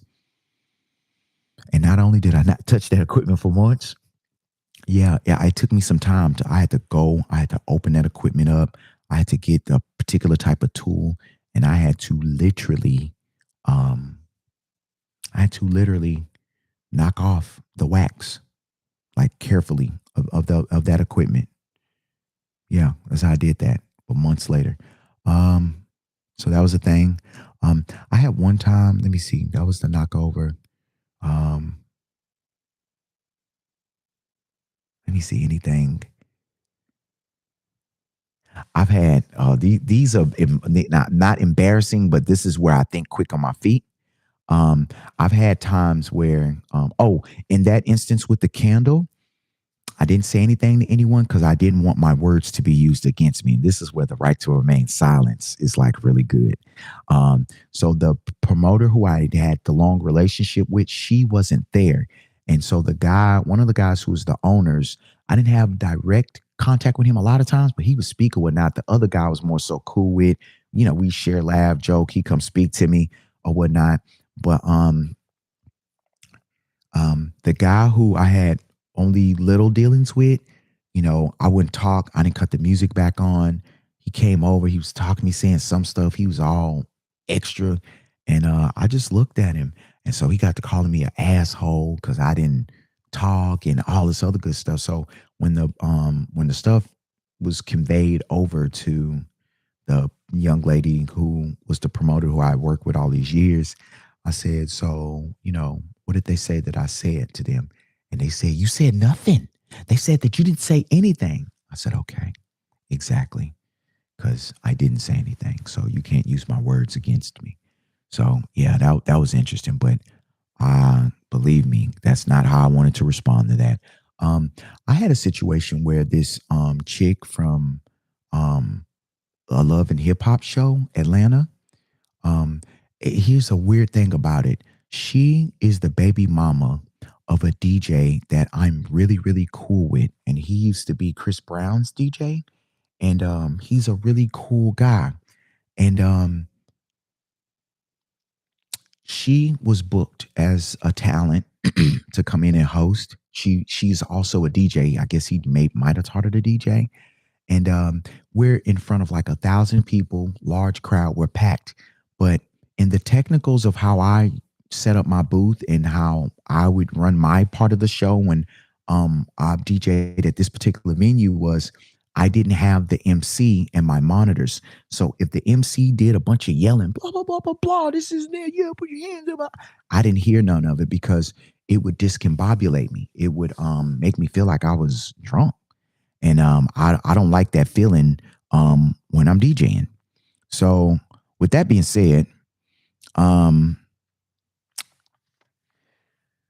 she went to get on his mic, and the way how his mic is tuned, and it's a bunch of technical things that go on. Like I can break it down and explain it easily because I understand it from a technical standpoint. And from her, it just really showed me who she was. And yeah, this was quite interesting. So anyway, she went and got on his mic, and his mic was made for a male's voice that screams and that puts a lot of yelling and stuff into that mic.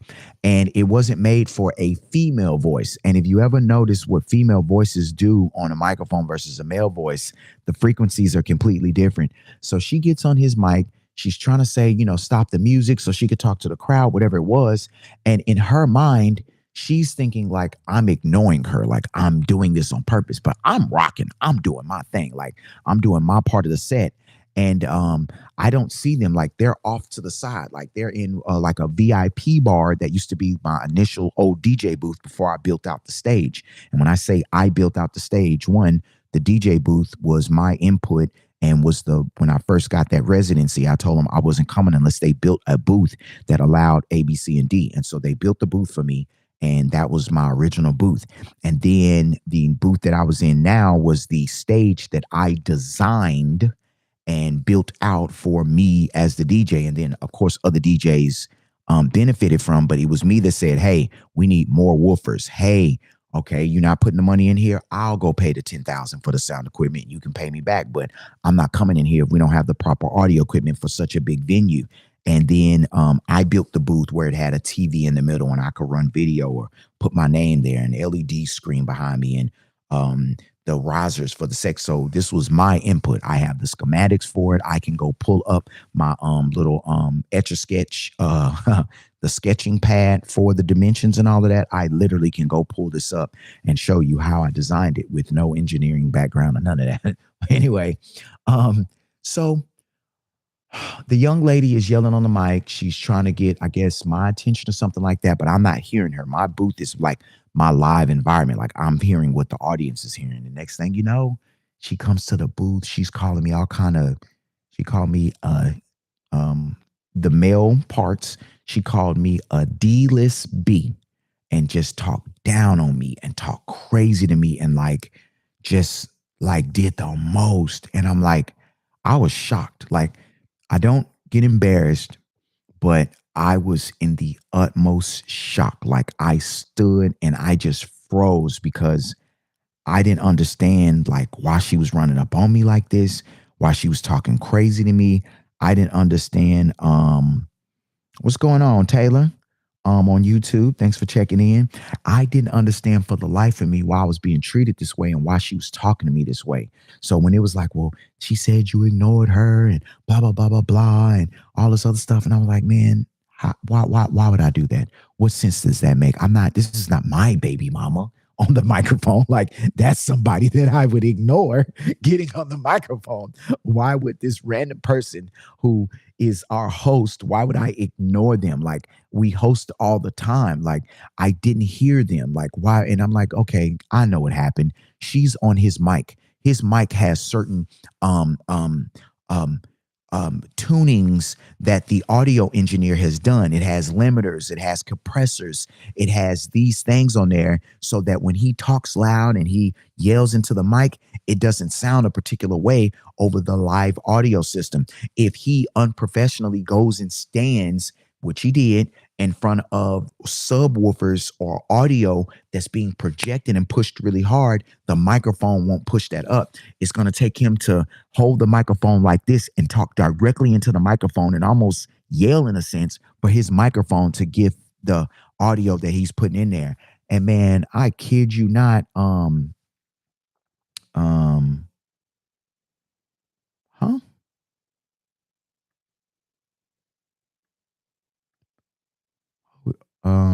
Let me see.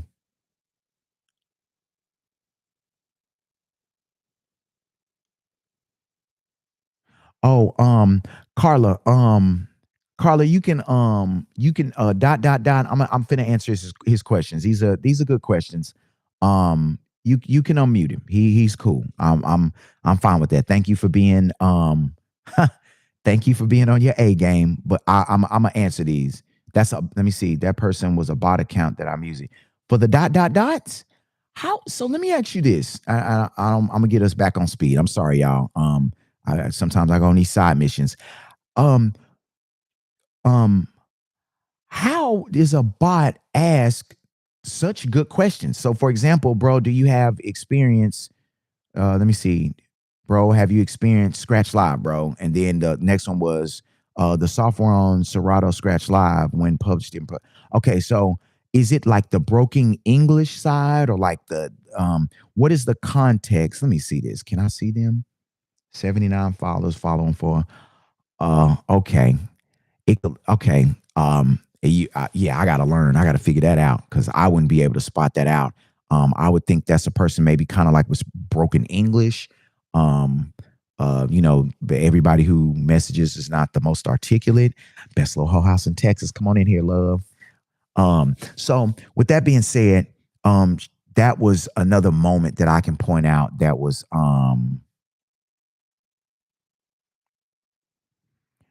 Um, best little whole house in Texas. What happened, love? How you got muted? I was trying to I know you I know you not a bot. Was you emojiing or something? What you did? What happened? Let me know. Or how about this? Just message me offline. We can iron that out. Um okay, so all right, I have two moderators. Okay. Carla says she didn't mute you. So this, you know what? What I find interesting is, and a lot of times, guys, and this is just the ministerial big brother, father, coaching side of me. Um, in some of these instances, well, I'm glad you screenshot it. That's good for evidence to present your case. thank you for thank you for pointing that out.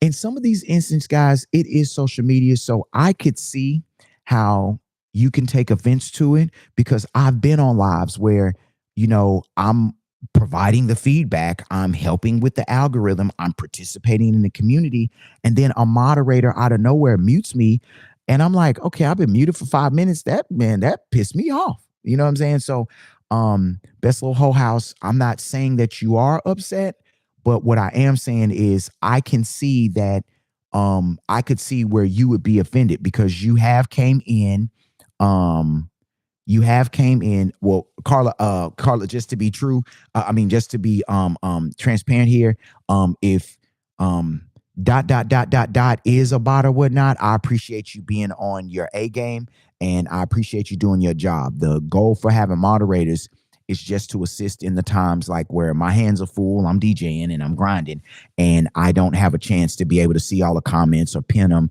And then a lot of times for Carla, one of her greatest utilities is like when I'm pushing out the information for the Begging for Sax tour, and I'm doing my job on that end. I'm pushing that promo.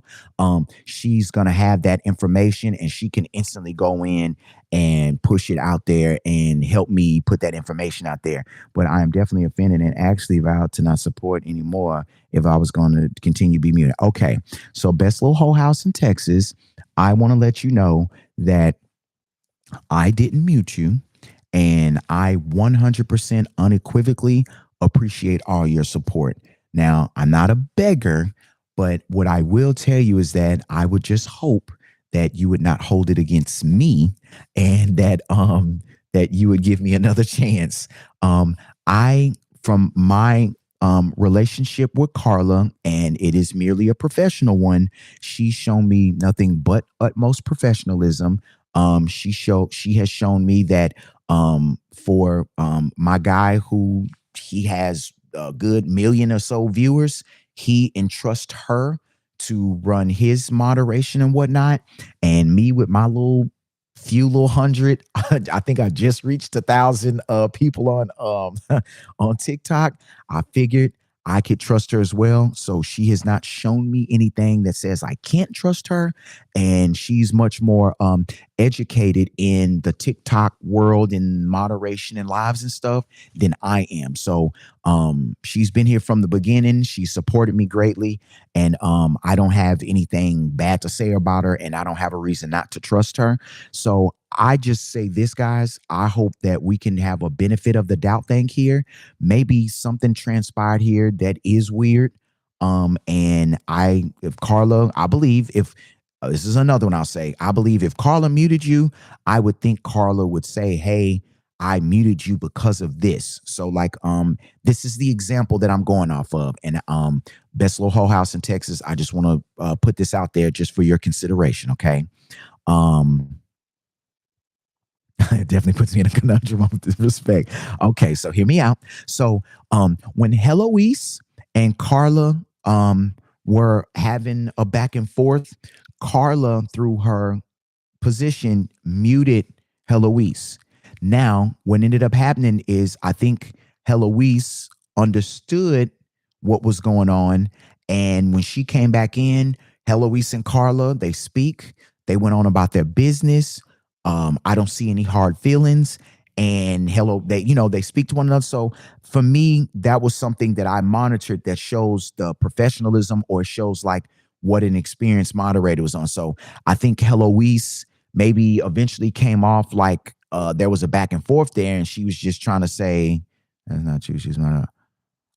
So is Heloise's for Little Whole House in Texas is your daughter? Is she seriously?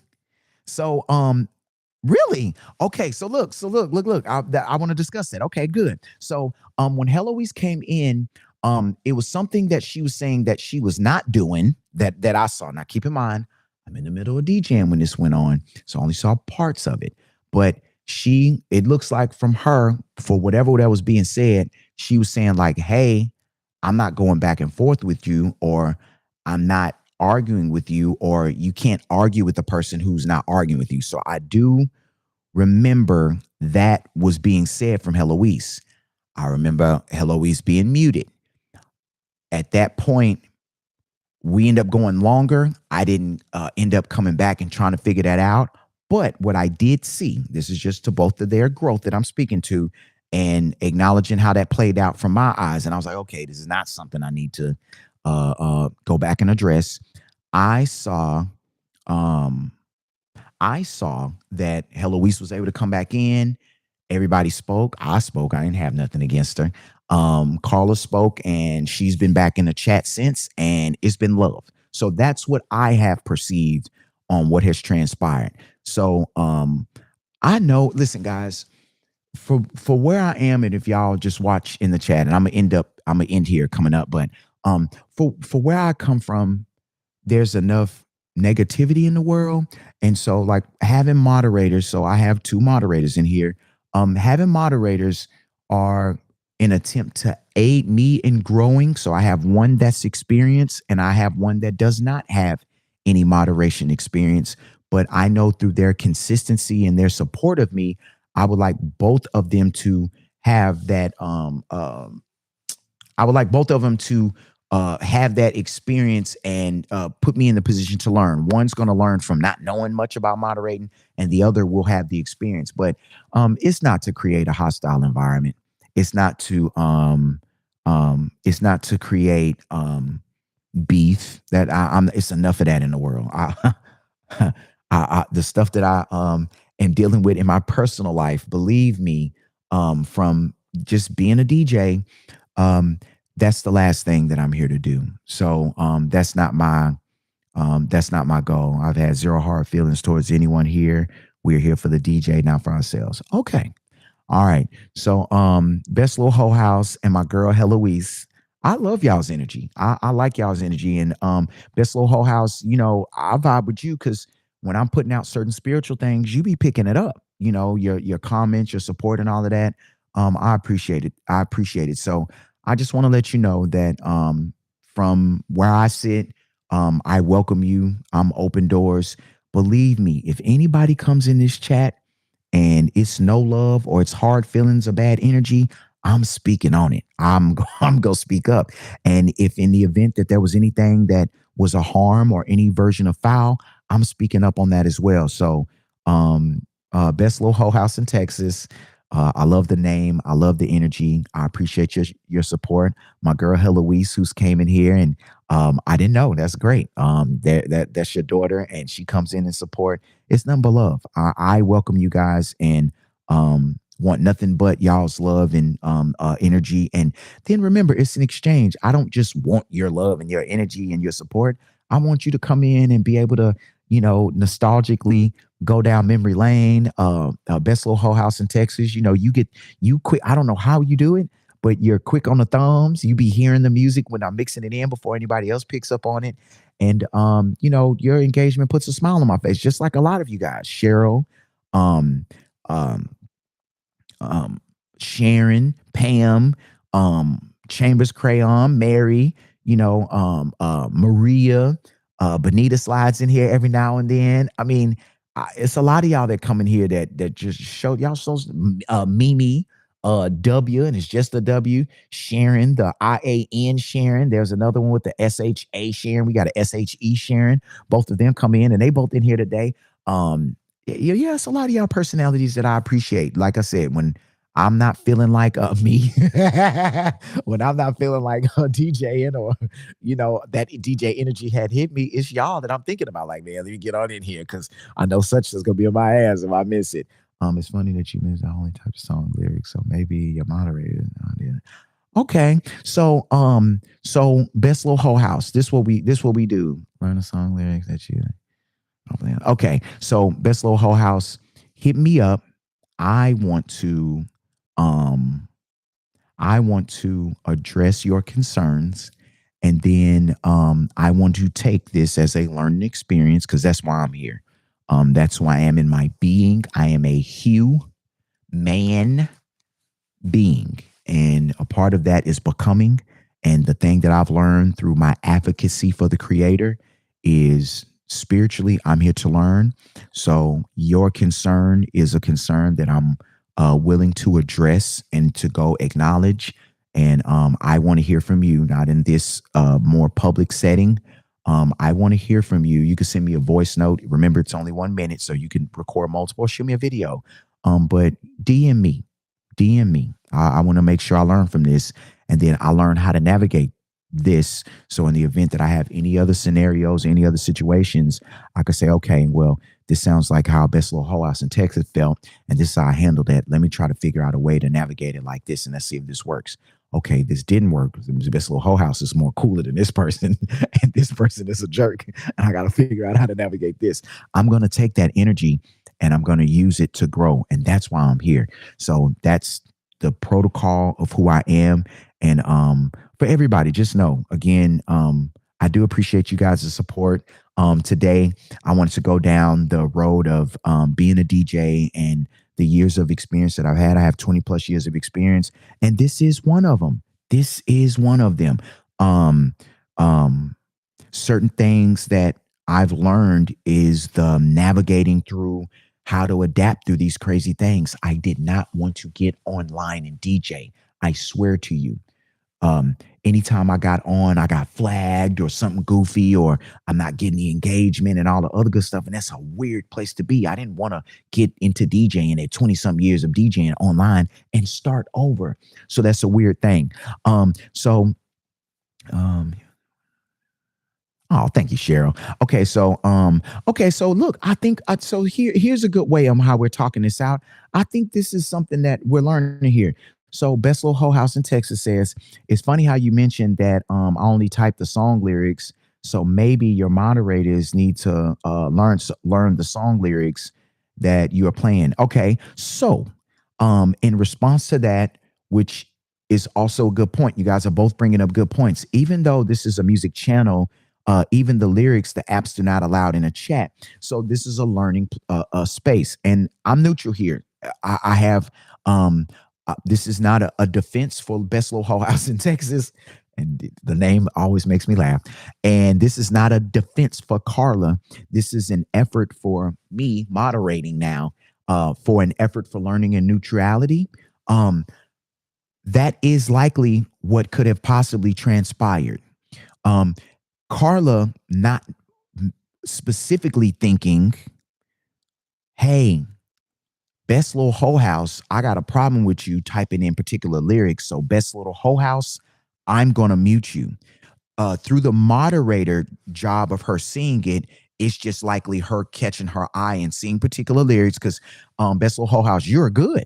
You are damn good at lyrics. I mean, you leave comments stuff too, but you're damn good at putting out and beating everybody to the lyrics. Like, again, I don't know how you do it. And I tried to cheat one day in a chat. I tried to do the lyrics in one of the chat, and I was like, I'm gonna try to be fast like Best Little Hoe House. I'm telling you, this was my experience. And so what I did was I used the voice notes, and then it threw me off. It like knocked me off the chat. It did something goofy. Um, um, it did something goofy, and it didn't allow me to move as fast as you. So I don't know how you did it, but let's see. AI listens to what you're saying more than what's coming from the chat.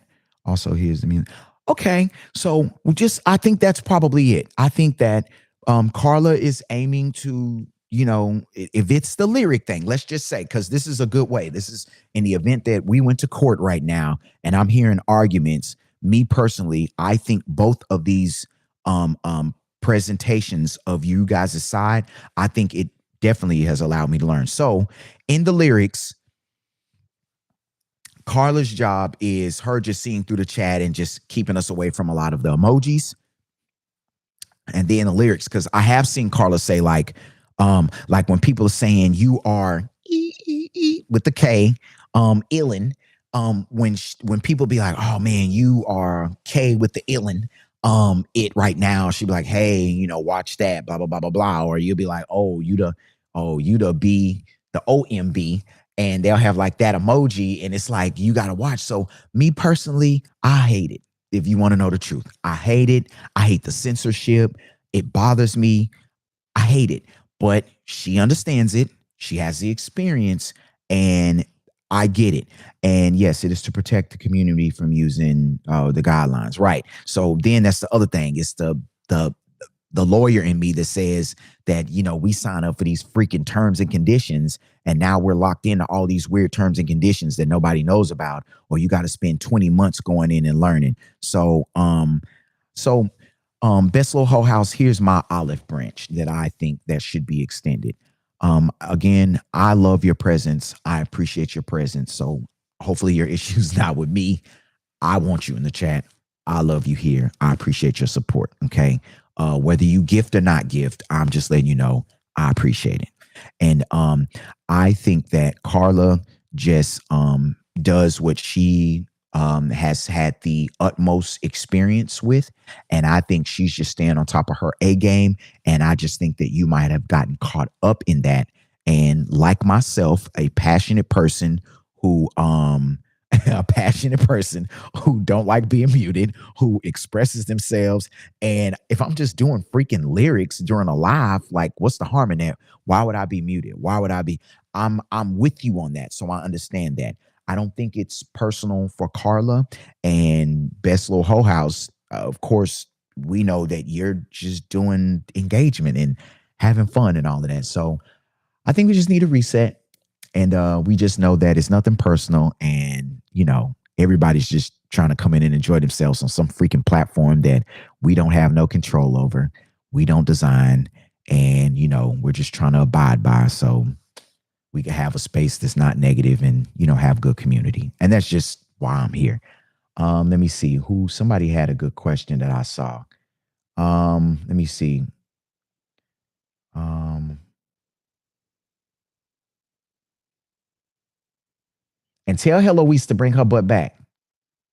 I like Heloise's energy. She's funny. Um, Let me see.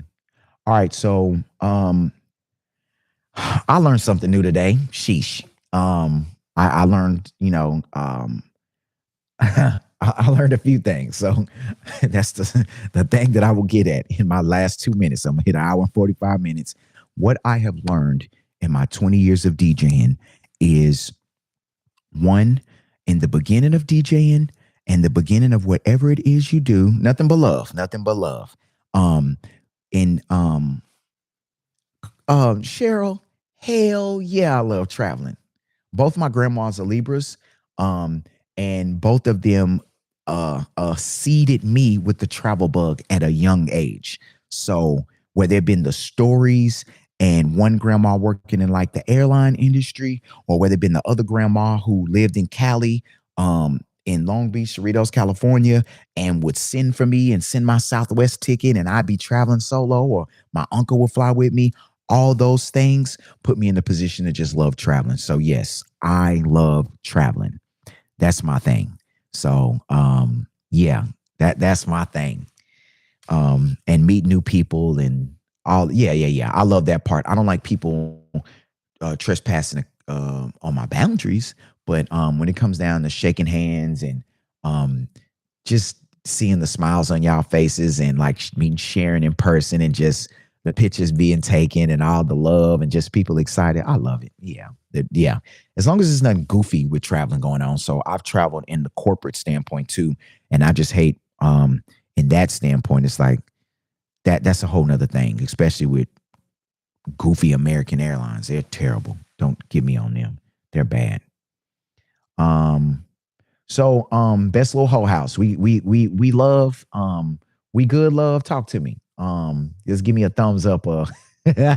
Give me some words. Let me know, we gonna move forward and it's nothing but love. Okay. Libras are the most listen, if you have a Libra in your life, we are here to provide a balance. Because if you are one, okay, I will message you in the offline. Okay, good. All right, thank you, love. Thank you.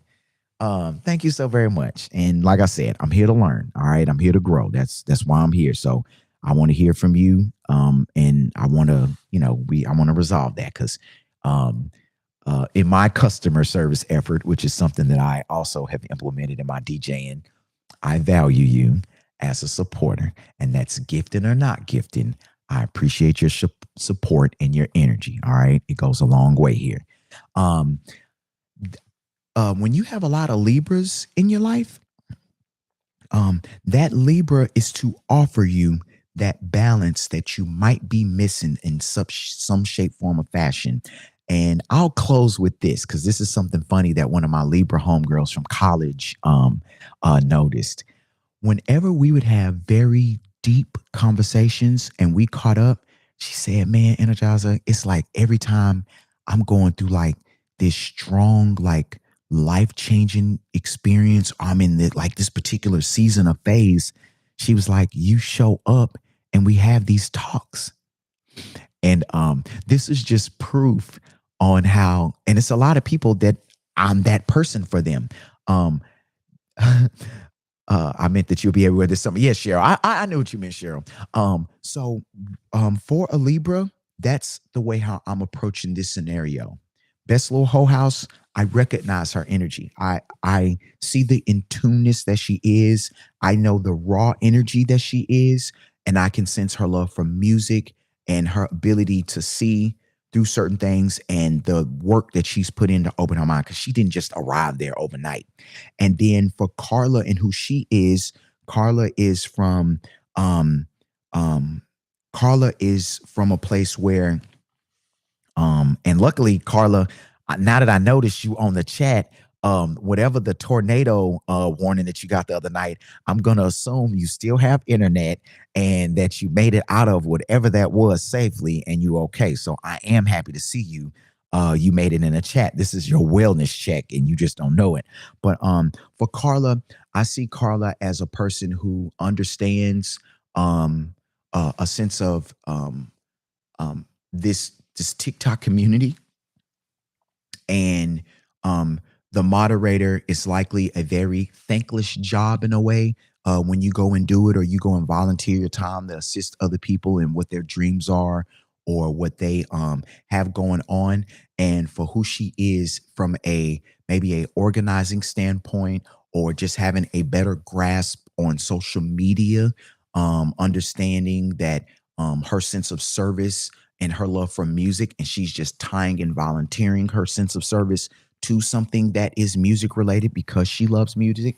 I see how, she arrives and shows up in her space within this, digital community that we're a part of. So it's most appreciated, and I learned to value both. Um, um, I learned to appreciate both energies, and then I learned to balance those energies. So for me, you're not going to get like other people be like, fight, fight, fight. They'll crank it up and be excited. Yeah, yeah, yeah. So I again, when we, I think we are more alike and more in the space of understanding and fluidity in this conversation than we are at there's some version of foul and offense. So the having the position and the space to be heard, and then us being at, because for me, I'm only level heads. I don't deal with attitudes. I don't deal with argumentative people. I'm not doing a bunch of back and forth. I'm just not doing it. But if we can have an exchange to where we learn love and we talk to each other with love and we can grow, that's the only way I'm approaching this. Me and Chris had a meeting, and I told him, I said, hey, bro, I'm gonna just let you know, you're not go. I don't. Um, a lot of people like when you're dealing with artists that are big, or when you're dealing with people in their communities that have a particular esteem and stuff like that. I told him to Chris's face, bro, I love you. I appreciate you for the opportunity. And let me tell you a few things that will not be going on. One, you will not catch me coming at you outside of anything other than love. I'm going to speak to you with brotherly love. That's how I will communicate with you. Okay. That's one. That's the standard that I will uphold. Two, the next thing that you will not get from me is I don't want to be you. I'm me. So there will be no jealousy here. I'm not trying to steal your spotlight. In the event that, like, if I'm emceeing or doing something that does get in the way of what we're trying to convey, or what we're trying to present to the audience as a package, if it gets in the way, you tell me, you let me know, because I'm not here for I'm trying to steal your shine and I'm trying to get on. That's not now. I'm too confident as a man, and I've been doing this too long. Okay. And in some instances, I'm not saying I'm gonna dim my light for someone else, but I know the responsibility of our lights and where they allow. And I know that, it doesn't just have to be one light that shines. I know that the creator made us in different ways. So we're really here to do completely different things. And like what my girl Pam pointed out with Libras are the balanced souls, like that's my job. And and if y'all like, we sat in the car and laughed about this. I pointed it out to him. We've had meetings and I've talked to Chris about this, but in who me and Chris are, we really are diametrically almost two different people. And then there's certain aspects about us that are one and the same. So it is funny to oh, hey Alicia, we just podcasting, don't worry about us. we are diametrically two different people, but what I bring to us is a balance of where his extreme lies. So that's how like when we go and do our sets and it's like just me and him and not the band or anything like that, I bring that balance and that fluidity from all the years of him like having he's having to be his own DJ, and it doesn't allow him to just get out here and do his thing. And then for me, I can be in the forefront and do my thing. Y'all watch me do it at 6 p.m. But then at the same time, too, I can also put myself in a position to be of service and then allow someone else to shine. Um, so I also speak for people who have been strongly wrong and figure out how to fix it. Okay. Yeah. Best little whole house. I know exactly where you coming from. I'm listen, you don't offend me. I know that you're showing up with love. I know you're showing up trying to get down to the bottom of it. And I know that you're showing up for growth. So we good. And that's why you hear I'm only speaking from a place of peace and love as we talk about this. But that Libra energy in which I am, my job is to offer that balance. So I'm only going to handle it that way through balance. You guys tore up Detroit.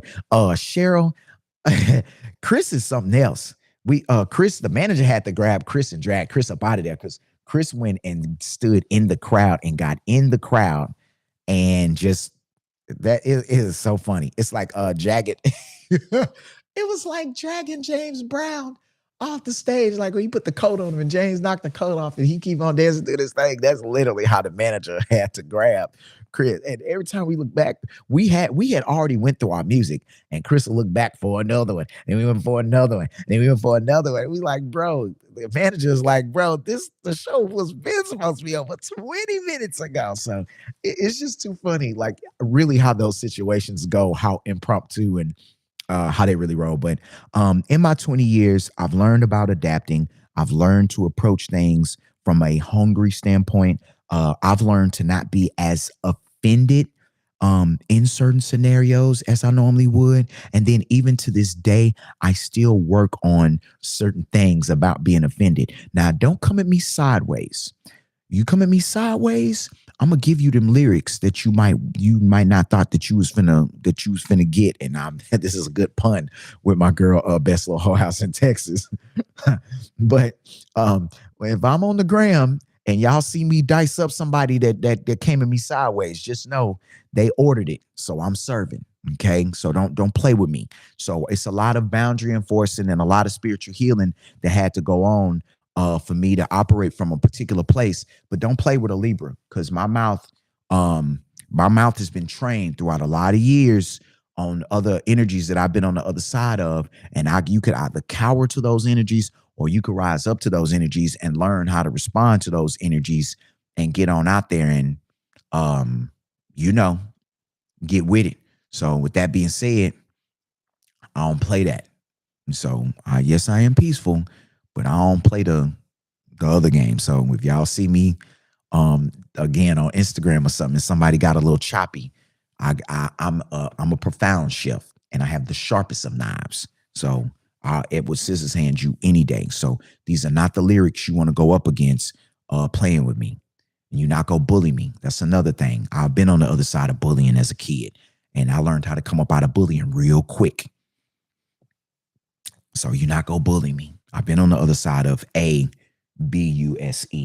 and I know how to come up out of ABUSE. So you're not gonna do that either. And then I'm strong at the mind, which Best Little Whole House, I know I can tell you one of them strong minds too. I'm strong at the mind, so you're not gonna get me to example on IG right now. I think, let me see, I got 6%.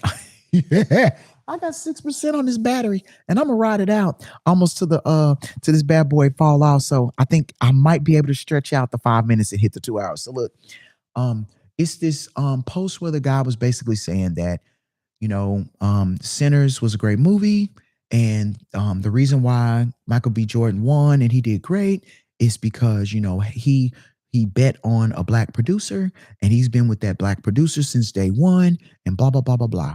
And that is part of it. And whoever this gentleman is, he is a producer as well, and I guess he's like anti-Hollywood in a way, right? And I'm down with that. I'm down with that. I don't have no problem with that. So um he spoke to uh Michael B. Jordan winning. He bet on the black producer when he was young, and they have the success now. And then he says something that triggered me, and he spoke to the black guy who is in the Moonlight movie, and he spoke about how he won. I'm gonna tell you the guy's name. He's an actor. Um, I'm not a happy man about this movie.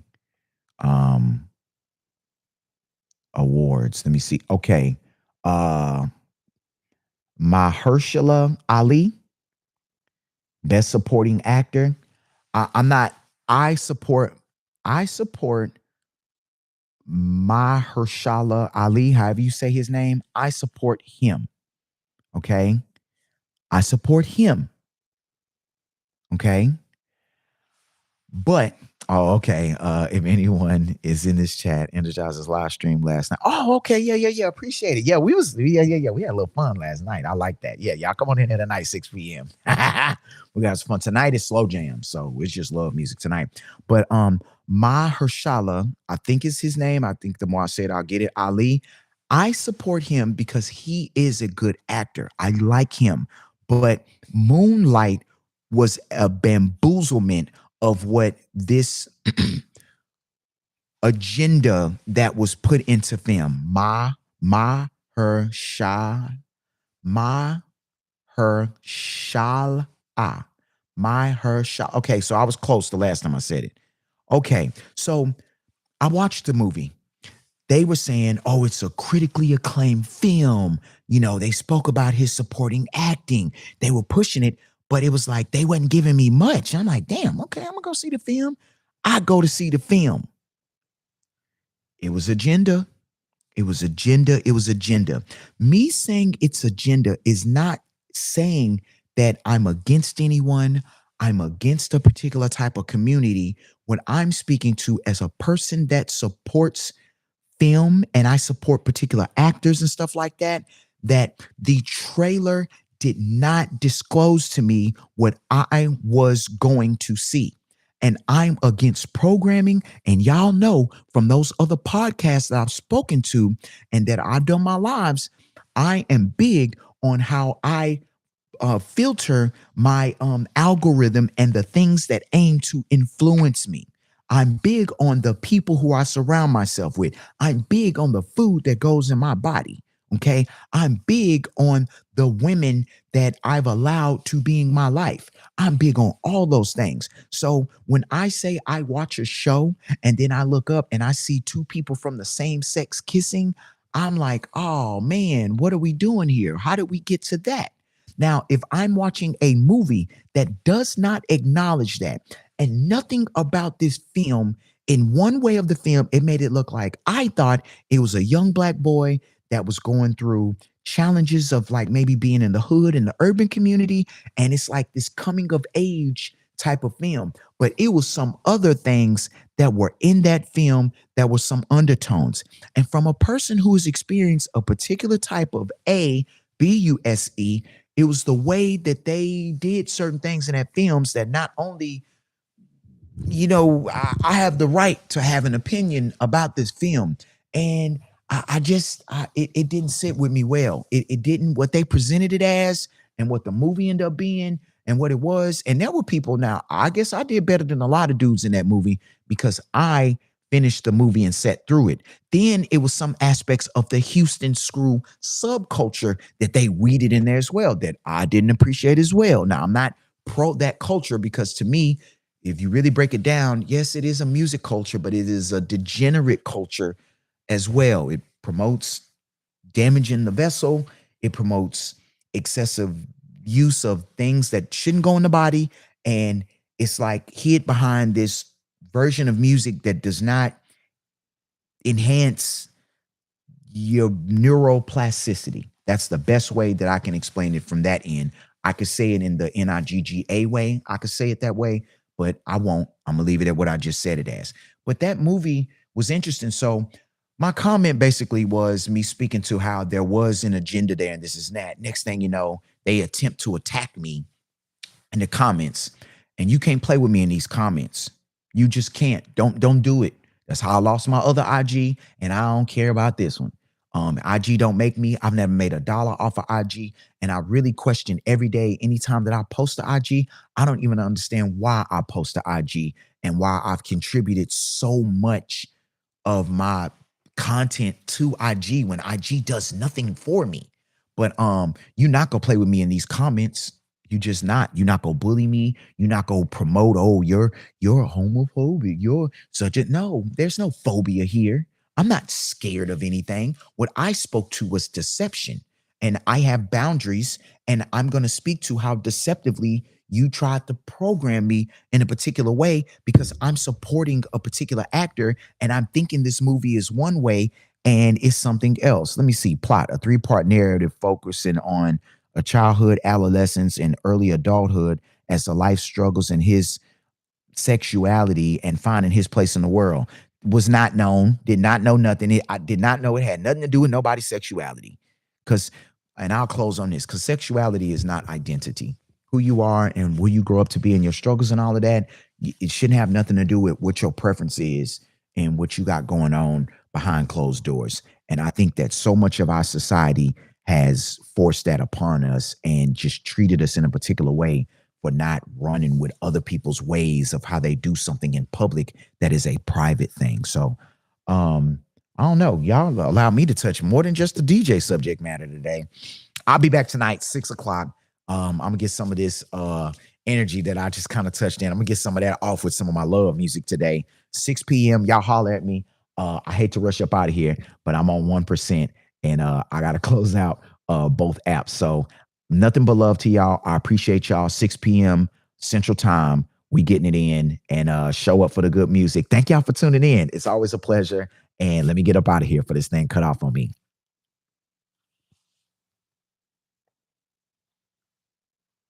All right, YouTube, I'm out of here for this thing cut off on me. Y'all have a great one. Thank y'all for tuning in. For anyone that watched the whole 2 hours, thank you. Like and subscribe and do all that stuff too. Thank you.